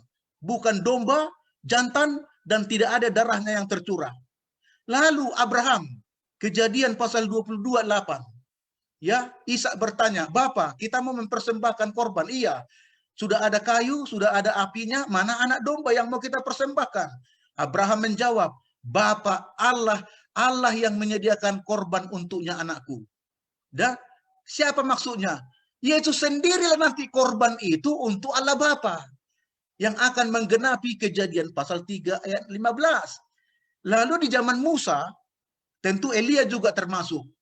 Ketika Elia membuat korban persembahan di atas puncak Bukit Karmel, jangan lupa, dia sedang beriman, percaya, berpusat kepada siapa yang dipersembahkannya di atas mezbah Bukit Karmel itu. Jadi artinya apa? Henok, Habel, Henok, Abraham, Musa, apalagi Musa, karena sama Musa lah peraturan keimamatan ini diberikan. Ya, korban-korban bait suci ini. Jadi artinya apa? Sistem perjanjian lama itu semuanya sama dengan perjanjian baru. Bahwa keselamatan beriman kepada domba yang dipersembahkan, darahnya yang tertumpah, yang melambangkan seseorang. Mungkin mereka belum tahu namanya Yesus Kristus. Itu pasti. Karena tidak dikasih tahu nama itu. Kita yang tahu bahwa namanya adalah Yesus Kristus. Tentu Habel, Henok tidak tahu itu, saudaraku. Jadi saudaraku, nggak ada bedanya, sama. Hanya dalam perjanjian lama bayangan, tapi imannya tetap berpusat kepada Kristus lewat domba itu. Lalu kita perjanjian baru dan zaman gereja yang tahu tentang Yesus sebagai domba Allah yang sudah mati di kayu salib, kita percaya kepadanya. Saya pikir itu jawaban saya. Mudah-mudahan penjelasan saya boleh diterima dan menjadi berkat bagi kita semuanya. Terima kasih. Baik, terima kasih kepada Pendeta Asnawi Huta Galung. Dan sebelum saya serahkan selanjutnya kepada panelis berikutnya, sebagai informasi, kita akan stop live streaming dulu untuk sementara, sehingga nanti kita akan live lagi. Jadi kita akan rehat sejenak. Kepada seluruh pemirsa yang menyaksikan program ini dimanapun Anda berada, diminta untuk nanti akan bisa mengakses kembali live video dari Facebook GMHKJT Media LC. Untuk kita jangan kemana-mana, kita rehat sejenak, dan kita akan kembali lagi di live berikut.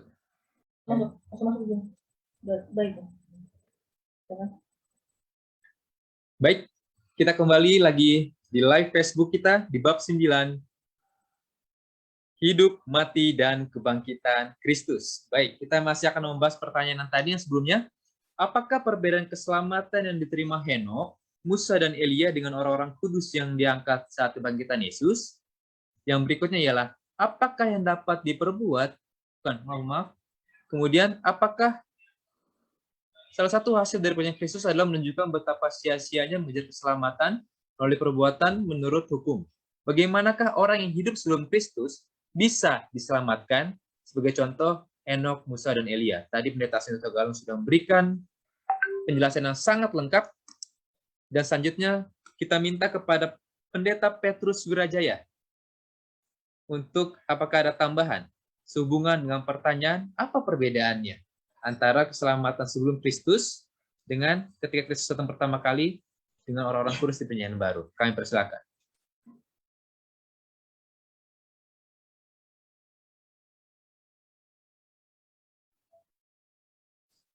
Tolong di-unmute, Pendeta Petrus. Oke, sekali lagi terima kasih untuk pertanyaan yang baik. Jadi kalau saya sendiri sepakat dengan apa yang Pendeta Huta Galung sudah sampaikan, begitu jelas untuk pertanyaan tersebut. Jadi mungkin untuk sementara ini saya belum kasih komen dulu ya untuk pertanyaan ini. Terima kasih. Baik, terima kasih, Dr. Petrus. Jadi setuju ya dengan apa yang dikatakan oleh Pendeta Asnawi Huta Galung. Selanjutnya, untuk Pendeta Muda Surya Senipar, apakah ada tambahan terkait pertanyaan ini? Ya, baik, Saudara Kris, terima kasih. Pelajaran kita pada sekolah sahabat, kalau kita mengulas sedikit ya mengenai pelajaran sekolah sahabat kita sepanjang 1 triwulan ini, terlebih kepada pelajaran minggu lalu, itu mengenai sebuah perjanjian. Ya, sebuah perjanjian. ketika saya mempelajari tentang perjanjian ini, saya menemukan satu fakta yang cukup bisa dikatakan sulit untuk diterima. Saya menemukan bahwa semua yang ada pada perjanjian yang lama, bahwa semua itu hanya sebuah apa? Hanya sebuah gambaran. Ya, baik itu dari mezbah suci, baik itu dari korban bakaran, baik itu dari kulit domba yang tadi sudah disampaikan oleh Pendeta Huta Galung, semua itu hanya sebuah gambaran. Dan ketika sekolah sahabat kita menaikkan 3 orang nama, yaitu nama Nuh, Abraham, dan juga satu lagi pelajaran kita itu mengatakan apa? Bahwa semua yang dibuat kepada mereka adalah sebuah perjanjian. Ya, itulah sebabnya di dalam kehidupan perjanjian lama itu ada sesuatu yang harus umat-umat itu lakukan untuk bisa mendapatkan pendamaian. Ya, kita bisa pahami. Ketika umat-umat Tuhan yang hidupnya berdosa di dalam perjanjian lama, mereka harus melakukan sesuatu supaya selamat. Namun ketika Yesus datang dan menjadi manusia dan memberikan keselamatan itu, mewujudkan keselamatan itu kepada manusia, orang percaya dulu kepada Yesus baru berbuat. Ya, itulah bedanya antara perjanjian yang lama dengan perjanjian yang baru. Itulah sebabnya ketika Tuhan memerintahkan kepada bangsa Israel untuk membuat korban pagi dan petang, untuk membuat korban penghapusan dosa, untuk membuat korban pendamaian, di sana mereka sedang dididik untuk berbuat sesuatu untuk apa? Untuk mengupayakan pendamaian itu. Pertanyaannya, bagaimana dengan Henok, Musa, dan Elia? Mereka sepertinya langsung diangkat ke surga. Saudaraku, inilah di luar kemampuan kita untuk apa? Untuk memahami bagaimana pikiran Allah itu. Disinilah hak prerogatif Allah ditunjukkan. Kalau Allah menetapkan, ya, siapa yang menetapkan, siapa yang menyematkan gelar kepada Henok? Dia hidup saleh di tangan Tuhan. Dia hidup berjalan bersama Allah. Siapa yang menetapkan itu? Yang menetapkan dia hidup saleh dan berjalan bersama Allah adalah Allah itu sendiri. Siapa yang menyematkan gelar kepada Elia sebagai hamba Allah yang paling setia? Hanya Allah yang bisa menyematkan itu. Artinya begini, tidak ada nama lain di bawah kolong langit ini yang bisa menyematkan atau bisa menyelamatkan. Ketika Allah mengangkat Henok, Elia, dan Musa ke dalam kerajaan sorga tanpa melalui kematian Yesus, itu adalah hak Kristus, adalah hak Allah untuk menunjukkan bahwa apa? Bahwa kalau kita hidup di dalam setia dalam kebenaran Kristus, maka kita dengan cuma-cuma, kita mendapatkan dengan cuma-cuma apa? Kerajaan sorga itu. Tapi bagi kita yang hidup di dalam dosa, ada satu jaminan untuk kita bisa mendapatkan apa? Mendapatkan kerajaan sorga itu. Yaitu dengan apa? Yaitu dengan kematian Kristus. Dengan menerima kematian Kristus itu, kita bisa menerima pula kematian apa? Bisa menerima pula kerajaan sorga itu. Jadi ini merupakan satu konsep yang berbeda, tapi tujuannya sama, yaitu menerima kerajaan kekal. Kalau yang diterima oleh 3 orang itu, yaitu Henok, Musa, dan Elia, mereka menerima kekekalan itu dengan apa? Dengan ketetapan Kristus, dengan kasih karunia Allah. Tapi kalau kita, mereka adalah orang-orang yang setia, yang disematkan gelarnya orang-orang yang saleh di hadapan Allah. Tapi kalau kita yang kehidupan kita tidak bisa kita katakan saleh, dan kita mengakui diri kita adalah orang-orang berdosa yang setiap hari melakukan dosa, ada janji keselamatan yang bisa Tuhan berikan kepada kita dengan syarat. Kalau mereka hidupnya dengan syarat bahwa mereka hidup saleh di hadapan Allah, kalau kita untuk bisa masuk ke dalam kerajaan Allah dengan cara apa? Dengan satu syarat itu apa? Menerima kasih karunia yang Tuhan sudah apa? Yang Tuhan sudah berikan. Itulah sebabnya ketika pada waktu Yesus naik ke dalam kerajaan sorga, ada dikatakan ada orang-orang kudus yang turut bangkit, ya. Ada orang-orang kudus ketika Yesus bangkit dari kubur, ada orang-orang kudus yang turut bangkit. Nah, dalam hal ini pun ada satu yang ingin Allah tunjukkan kepada kita, bahwa di dalam kebangkitan Kristus ada jaminan bagi orang-orang yang sudah mati, ada jaminan pula kebangkitan. Ya. Jadi kita bisa melihat semua gambaran yang ada di dunia ini adalah sebuah simbol. Kita bisa menanya kepada apa? Kita bisa bertanya ini, Tuhan, kenapa kira-kira Tuhan bangkitkan orang-orang ini? Karena di dalam sorga kita akan apa? Kita akan banyak rasa keterkejutan kita. Kita bisa melihat orang-orang yang pernah membunuh orang-orang keluarga kita, bagaimana Nebukadnezar ada di surga, bagaimana yang di samping Yesus bisa masuk ke dalam kerajaan surga. Ada banyak sekali pertanyaan-pertanyaan yang akan muncul. Dan semua ini hanyalah gambaran yang menolong kita bahwa ada jaminan kepastian apabila masuk ke dalam kerajaan surga kelak. Kita bisa bertanya ke dalam apa? Kita bisa bertanya langsung kepada Yesus itu sendiri. Itu mungkin tambahannya, Chris. Baik, terima kasih untuk tambahan yang begitu baik dari Pendeta Muda Surya Senipar. Kemudian ada pertanyaan berikut, ini mungkin pertanyaan aplikatif, mungkin nanti langsung kepada Pendeta Petrus Surajaya. Untuk yang awal, kadang seperti ini. Apakah yang dapat diperbuat hidup Kristus bagi kita jika kita sebagai umatnya tidak terinspirasi oleh kehidupannya? Ya, mungkin ini sedikit juga kesaksian dari saudara Hensian. Karena tadi dikatakan hidup Kristus haruslah berlaku dalam kehidupan kita. Namun apa yang bisa hidup Kristus lakukan bagi kita jika kita sebagai umatnya tidak terinspirasi oleh kehidupannya? Baik, pada Pendeta Petrus, mungkin lebih ke aplikasi, apakah ada tanggapan mengenai pertanyaan ini? Oke, sekali lagi terima kasih. Saya coba mau mengomentari pertanyaan nomor 3 ini. Apakah yang dapat diperbuat hidup Kristus bagi kita jika kita sebagai umatnya tidak terinspirasi oleh kehidupannya? Jadi seharusnya ketika kita melihat teladan Tuhan Yesus, ada terinspirasi atau ada kerinduan untuk mau mengikuti teladannya.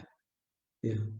Jadi kayak Rasul Petrus, dia terinspirasi.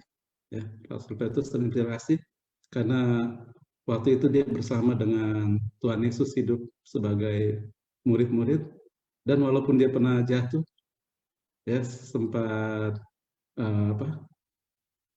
sempat jauh dari Tuhan Yesus, tapi dia kembali lagi, dan sekali lagi dia mengikuti teladan Tuhan. Jadi ketika kita terinspirasi, berarti kita untuk melihat teladan Tuhan Yesus, berarti kita bersedia melakukan apa yang menjadi kehendaknya. Tetapi kalau kita tidak terinspirasi, berarti Kristus tidak bisa bikin apa-apa dalam kehidupan kita, ya. Jadi saya juga mau kasih contoh yang lain. Penulis firman Tuhan yang menulis berbagai tulisan firman Tuhan di Alkitab, mereka terinspirasi, ya, didorong oleh kuasa Roh Kudus untuk menulis firman Tuhan. Kalau seandainya mereka tidak terinspirasi, mungkin mereka tidak menulis firman Tuhan itu sesuai dengan kehendak Tuhan. Jadi terinspirasi untuk mengikuti teladan Yesus itu penting bagi kita sebagai umatnya.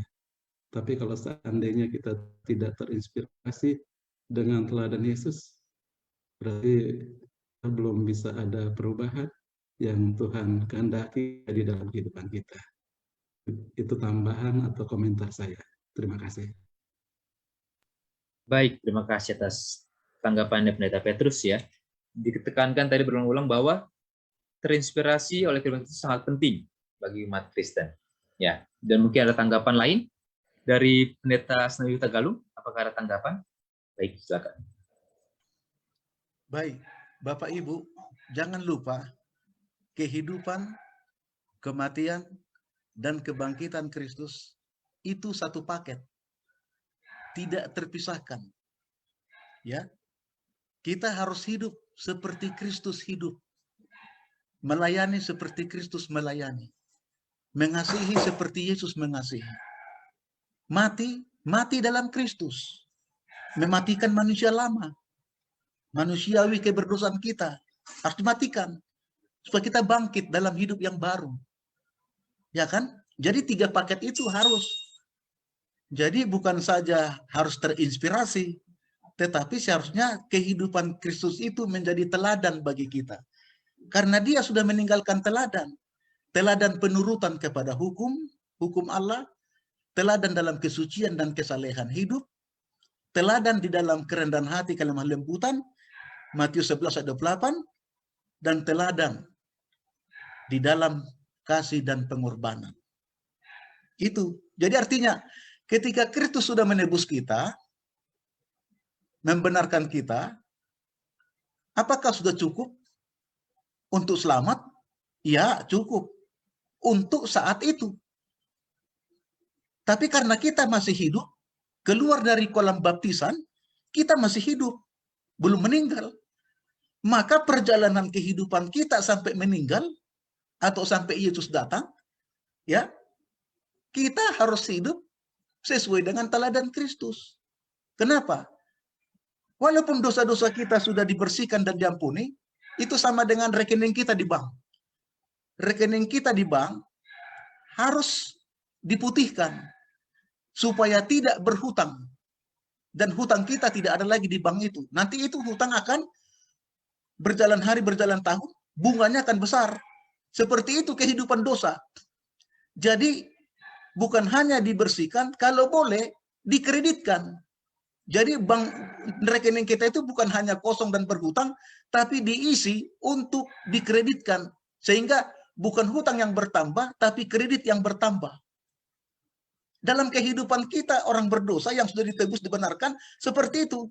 Harus bertambah dalam kehidupan, kesucian, kesalehan, menuju kepada kesempurnaan.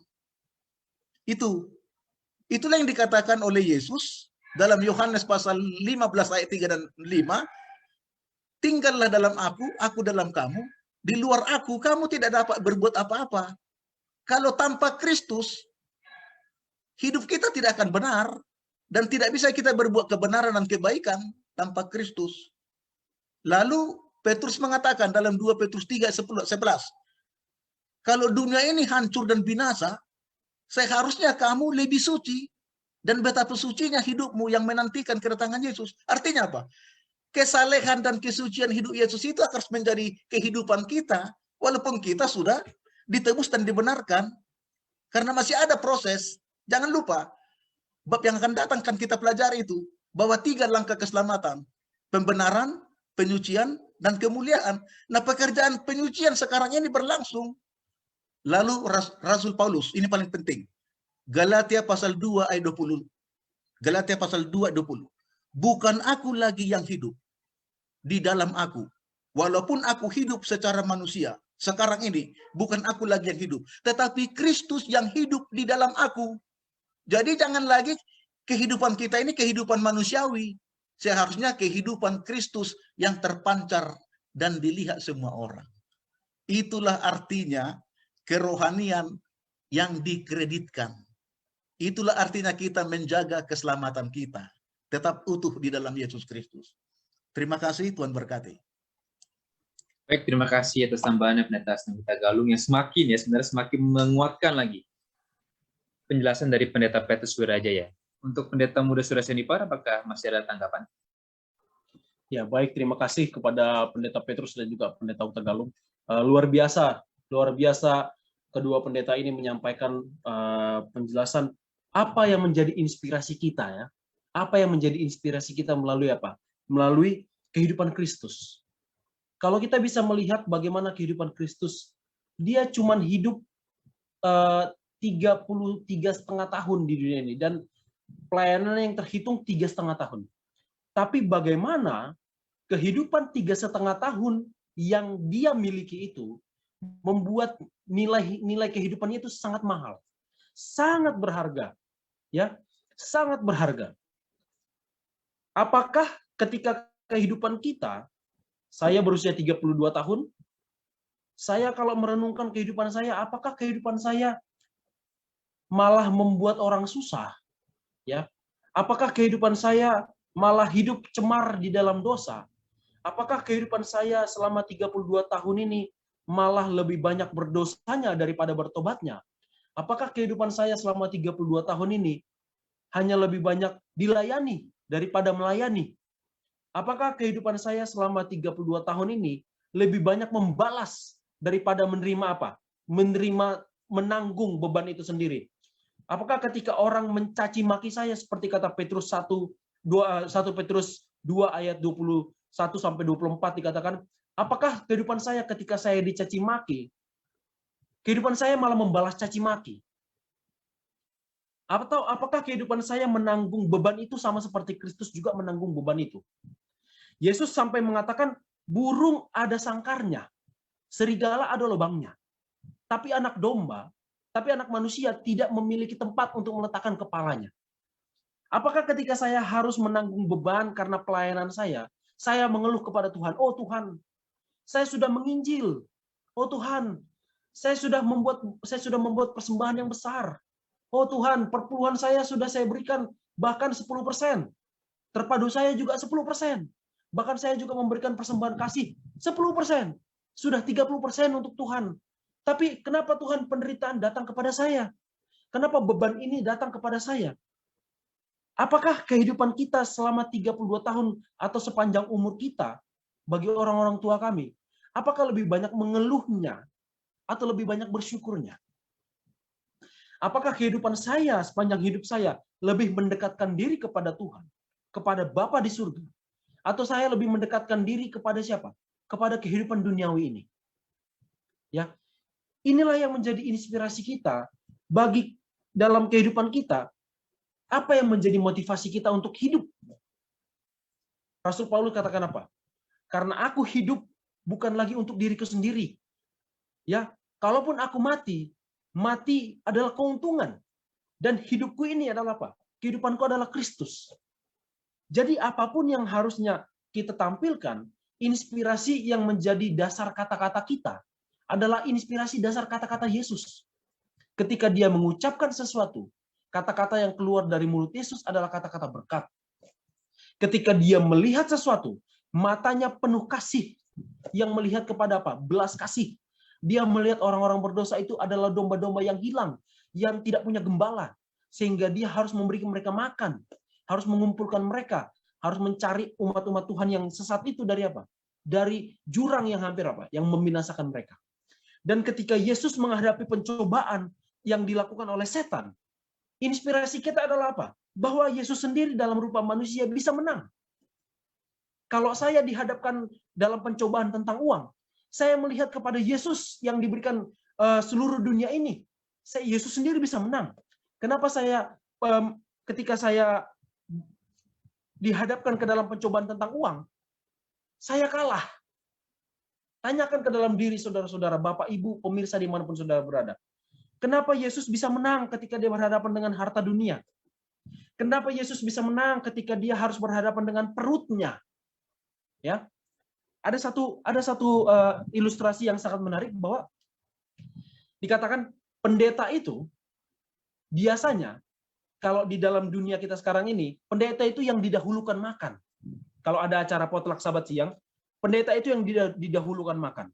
Tetapi Yesus enggak. Yesus perintahkan kepada murid-muridnya, beri mereka makan.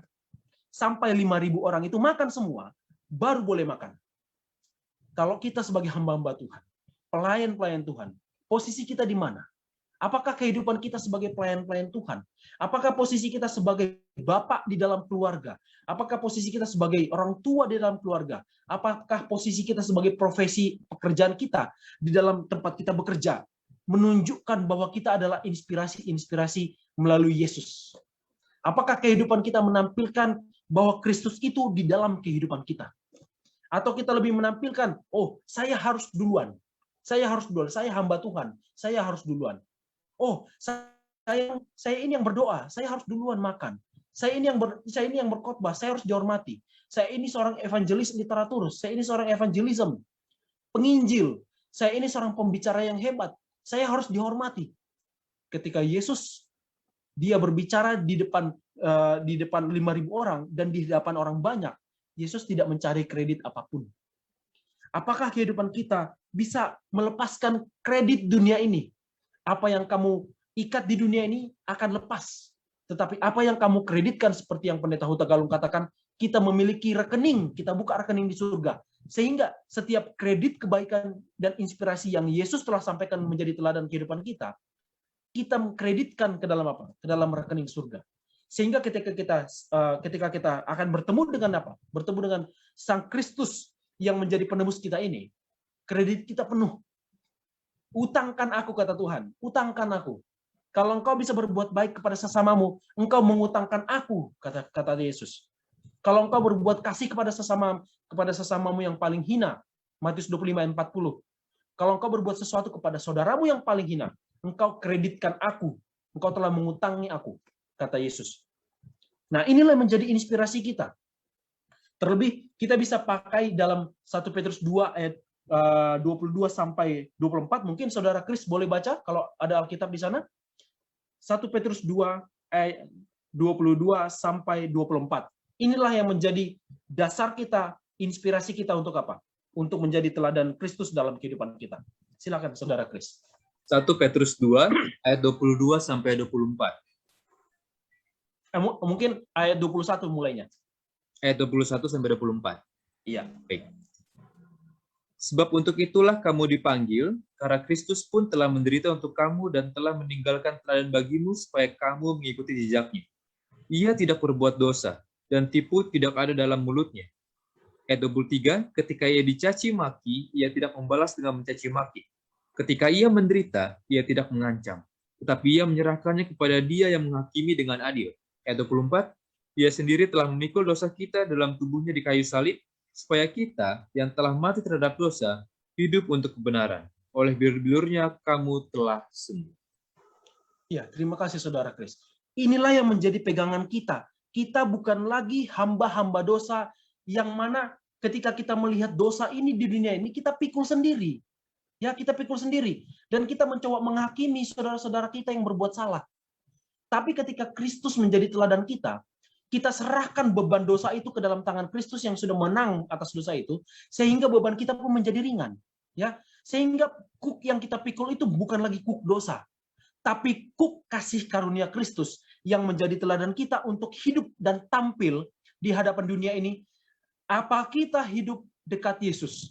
Apa dunia lihat Yesus di dalam aku dan engkau?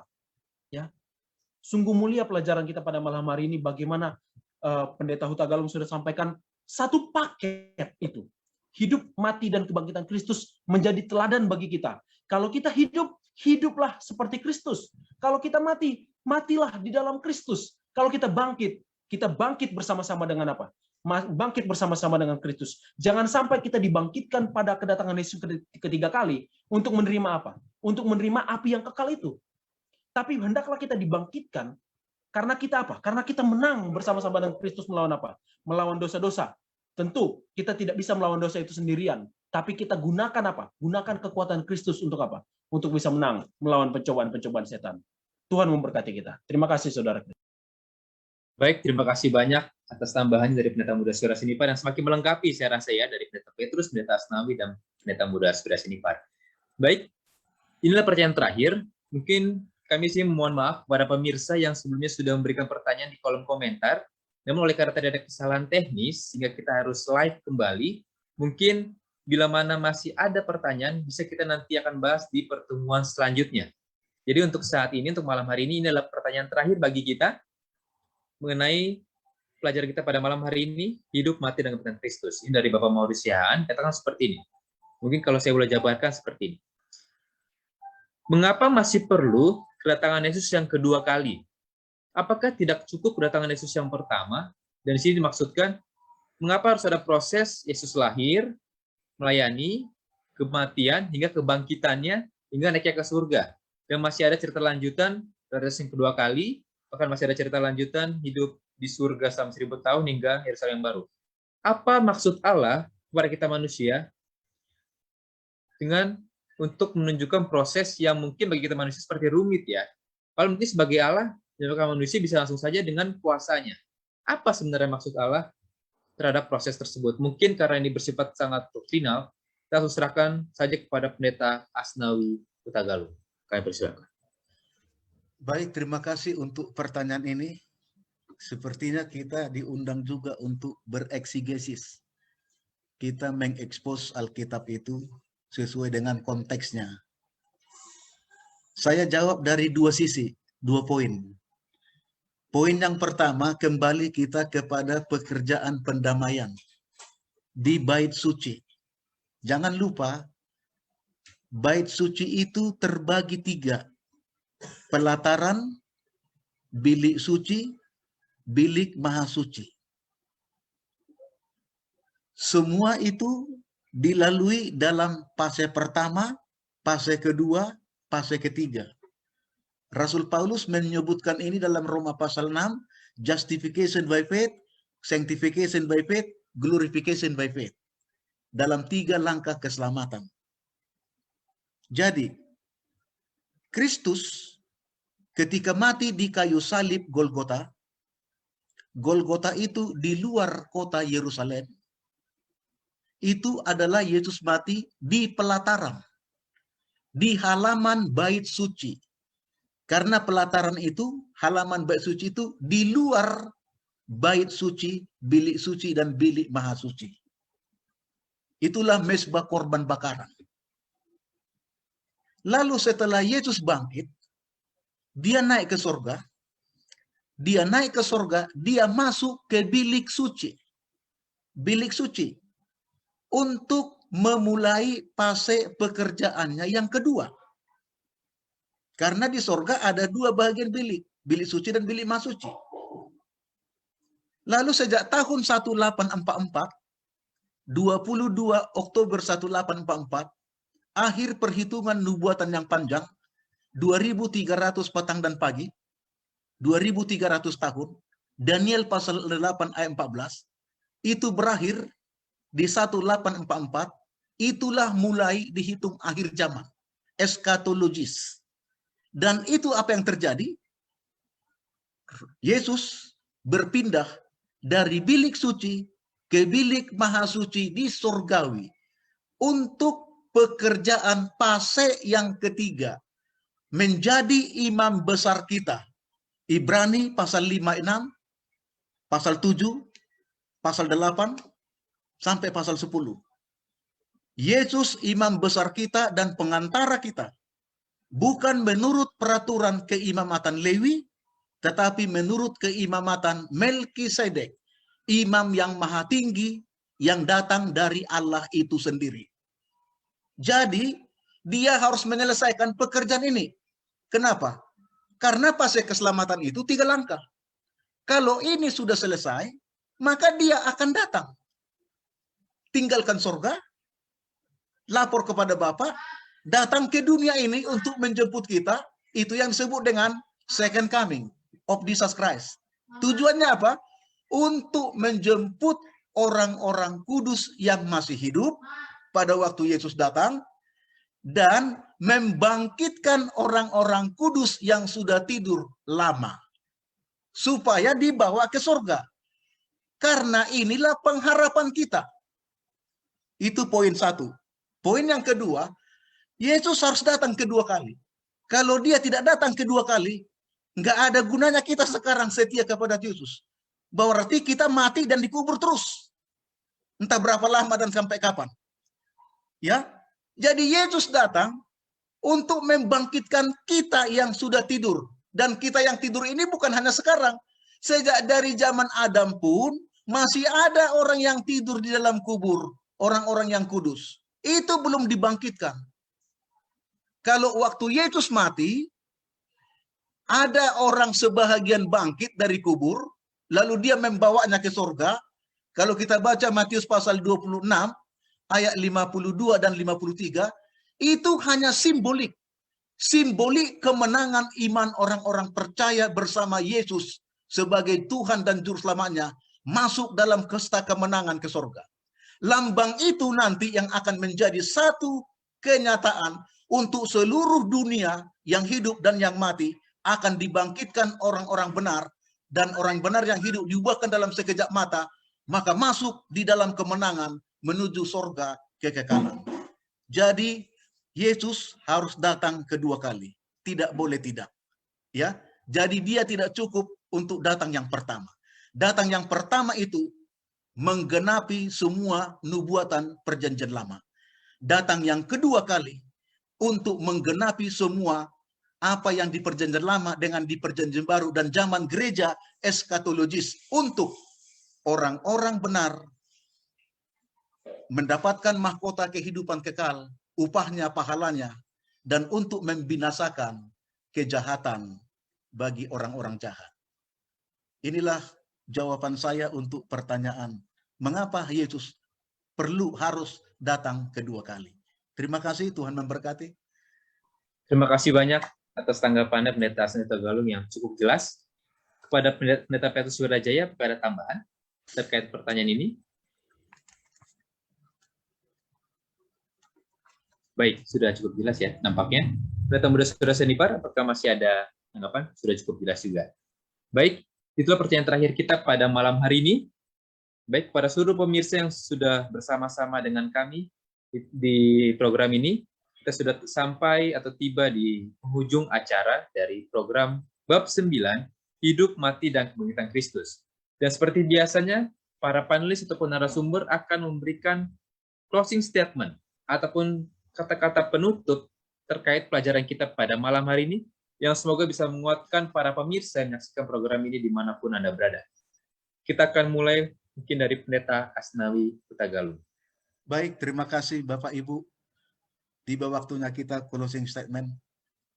Jangan lupa, sekarang Kristus bekerja menjadi imam besar, pengantara kita dan pembela kita di bilik yang maha suci surgawi untuk kepentingan keselamatan kita. Jadi Bapak Ibu, hubungkanlah dua-dua kita, kehidupan yang saleh dan suci, dan karakter kita yang dibentuk oleh Kristus dengan pekerjaannya di bilik yang maha suci itu. Dimanapun Anda berada, kapanpun dan yang Anda bisa lakukan, ingat, tinggikan Kristus, khotbahkan kebenaran, dan bentuklah karakter Kristus dalam karakter kita. Maka bila mana kita besok lusa dipanggil, wafat, atau Yesus datang, kita akan mendapatkan keselamatan surga yang disediakan bagi kita. Tuhan Yesus memberkati. Amin. Amin. Baik, terima kasih atas closing statement dari Pendeta Asni Hutagalung. Selanjutnya kepada Pendeta Petrus Wirajaya. Semoga masih semangat Pendeta ya. Meskipun di sana mungkin sudah hampir jam 11 waktu Indonesia Timur. Jadi kami persilakan kepada Pendeta Petrus Wirajaya. Oke, sekali lagi Shalom, selamat malam. Jadi sebelum closing statement, saya mengucapkan terima kasih untuk undangannya, untuk undangan jadi panelis di Jatiwangi, Gereja Jatiwangi ini, ya semoga jadi berkat apa yang saya bisa bagikan. Jadi untuk closing statement, sebagai umat Tuhan, penting sekali kita mengikuti teladan Yesus, karena masih banyak yang mengaku umat Tuhan, tapi belum berjalan sesuai dengan apa yang Tuhan kehendaki. Mereka sudah lama di dalam kebenaran, tapi pertumbuhan kerohaniannya masih kerdil, ya, masih kerdil, belum bertumbuh sesuai dengan harapan. Dan ketika kita belajar firman Tuhan di malam hari ini, penting untuk kita mengikuti teladan Yesus. Dan ketika kita mengikuti teladan Yesus, maka kematian, kebangkitan Tuhan Yesus itu dan juga kehidupannya tidak akan sia-sia untuk kita semuanya. Demikian closing statement. Tuhan berkati kita semua. Terima kasih. Amin. Terima kasih banyak untuk closing statement-nya Pendeta Petrus Wirajaya. Selanjutnya terakhir kepada Pendeta Muda Saudara Senipar, kami persilakan. Baik, terima kasih. Saudaraku, kita tiba di penghujung zaman dunia ini, ya. Tidak ada pengharapan lain yang bisa kita pegang dalam kehidupan kita selain bergantung di dalam nama Yesus yang sudah menjadi apa? Yang sudah menjadi penebus kita.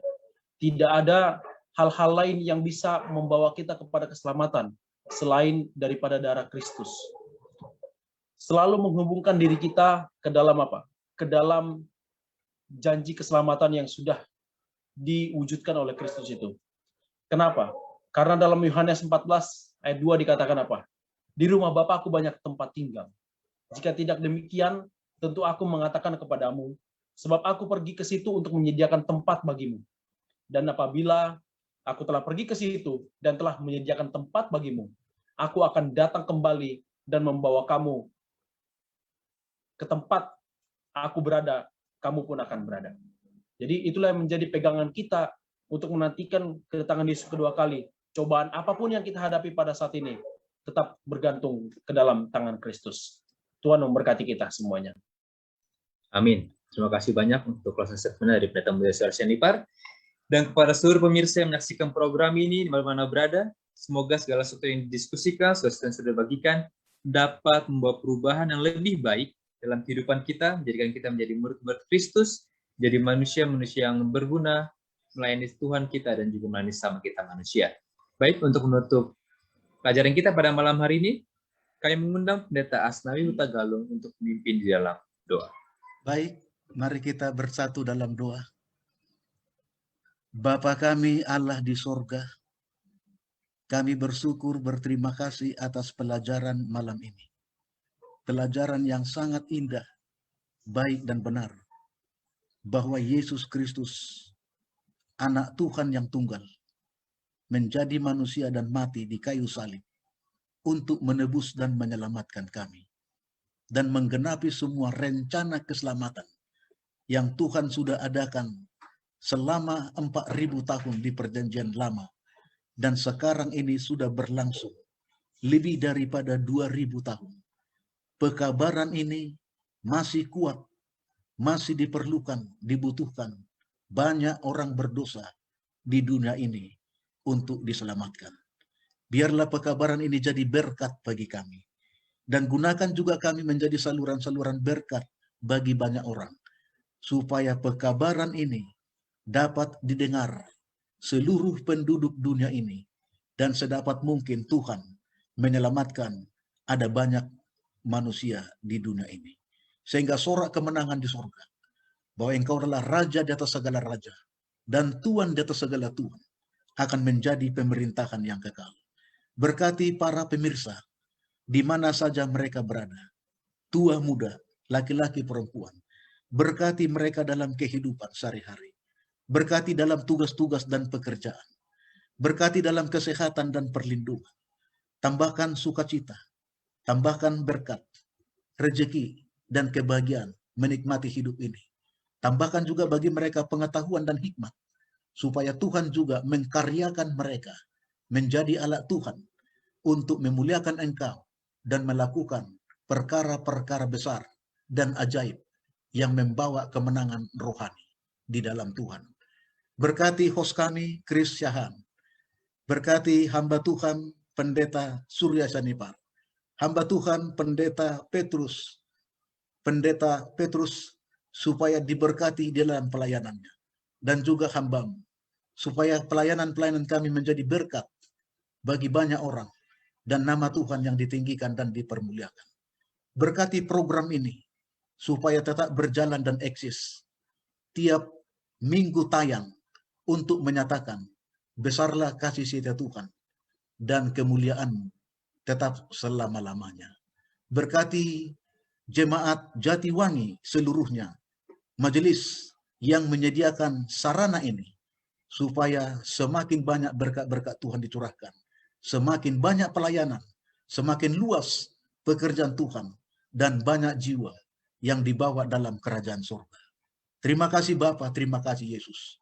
Kami serahkan badan jiwa kehidupan kami sepanjang malam dalam istirahat kami.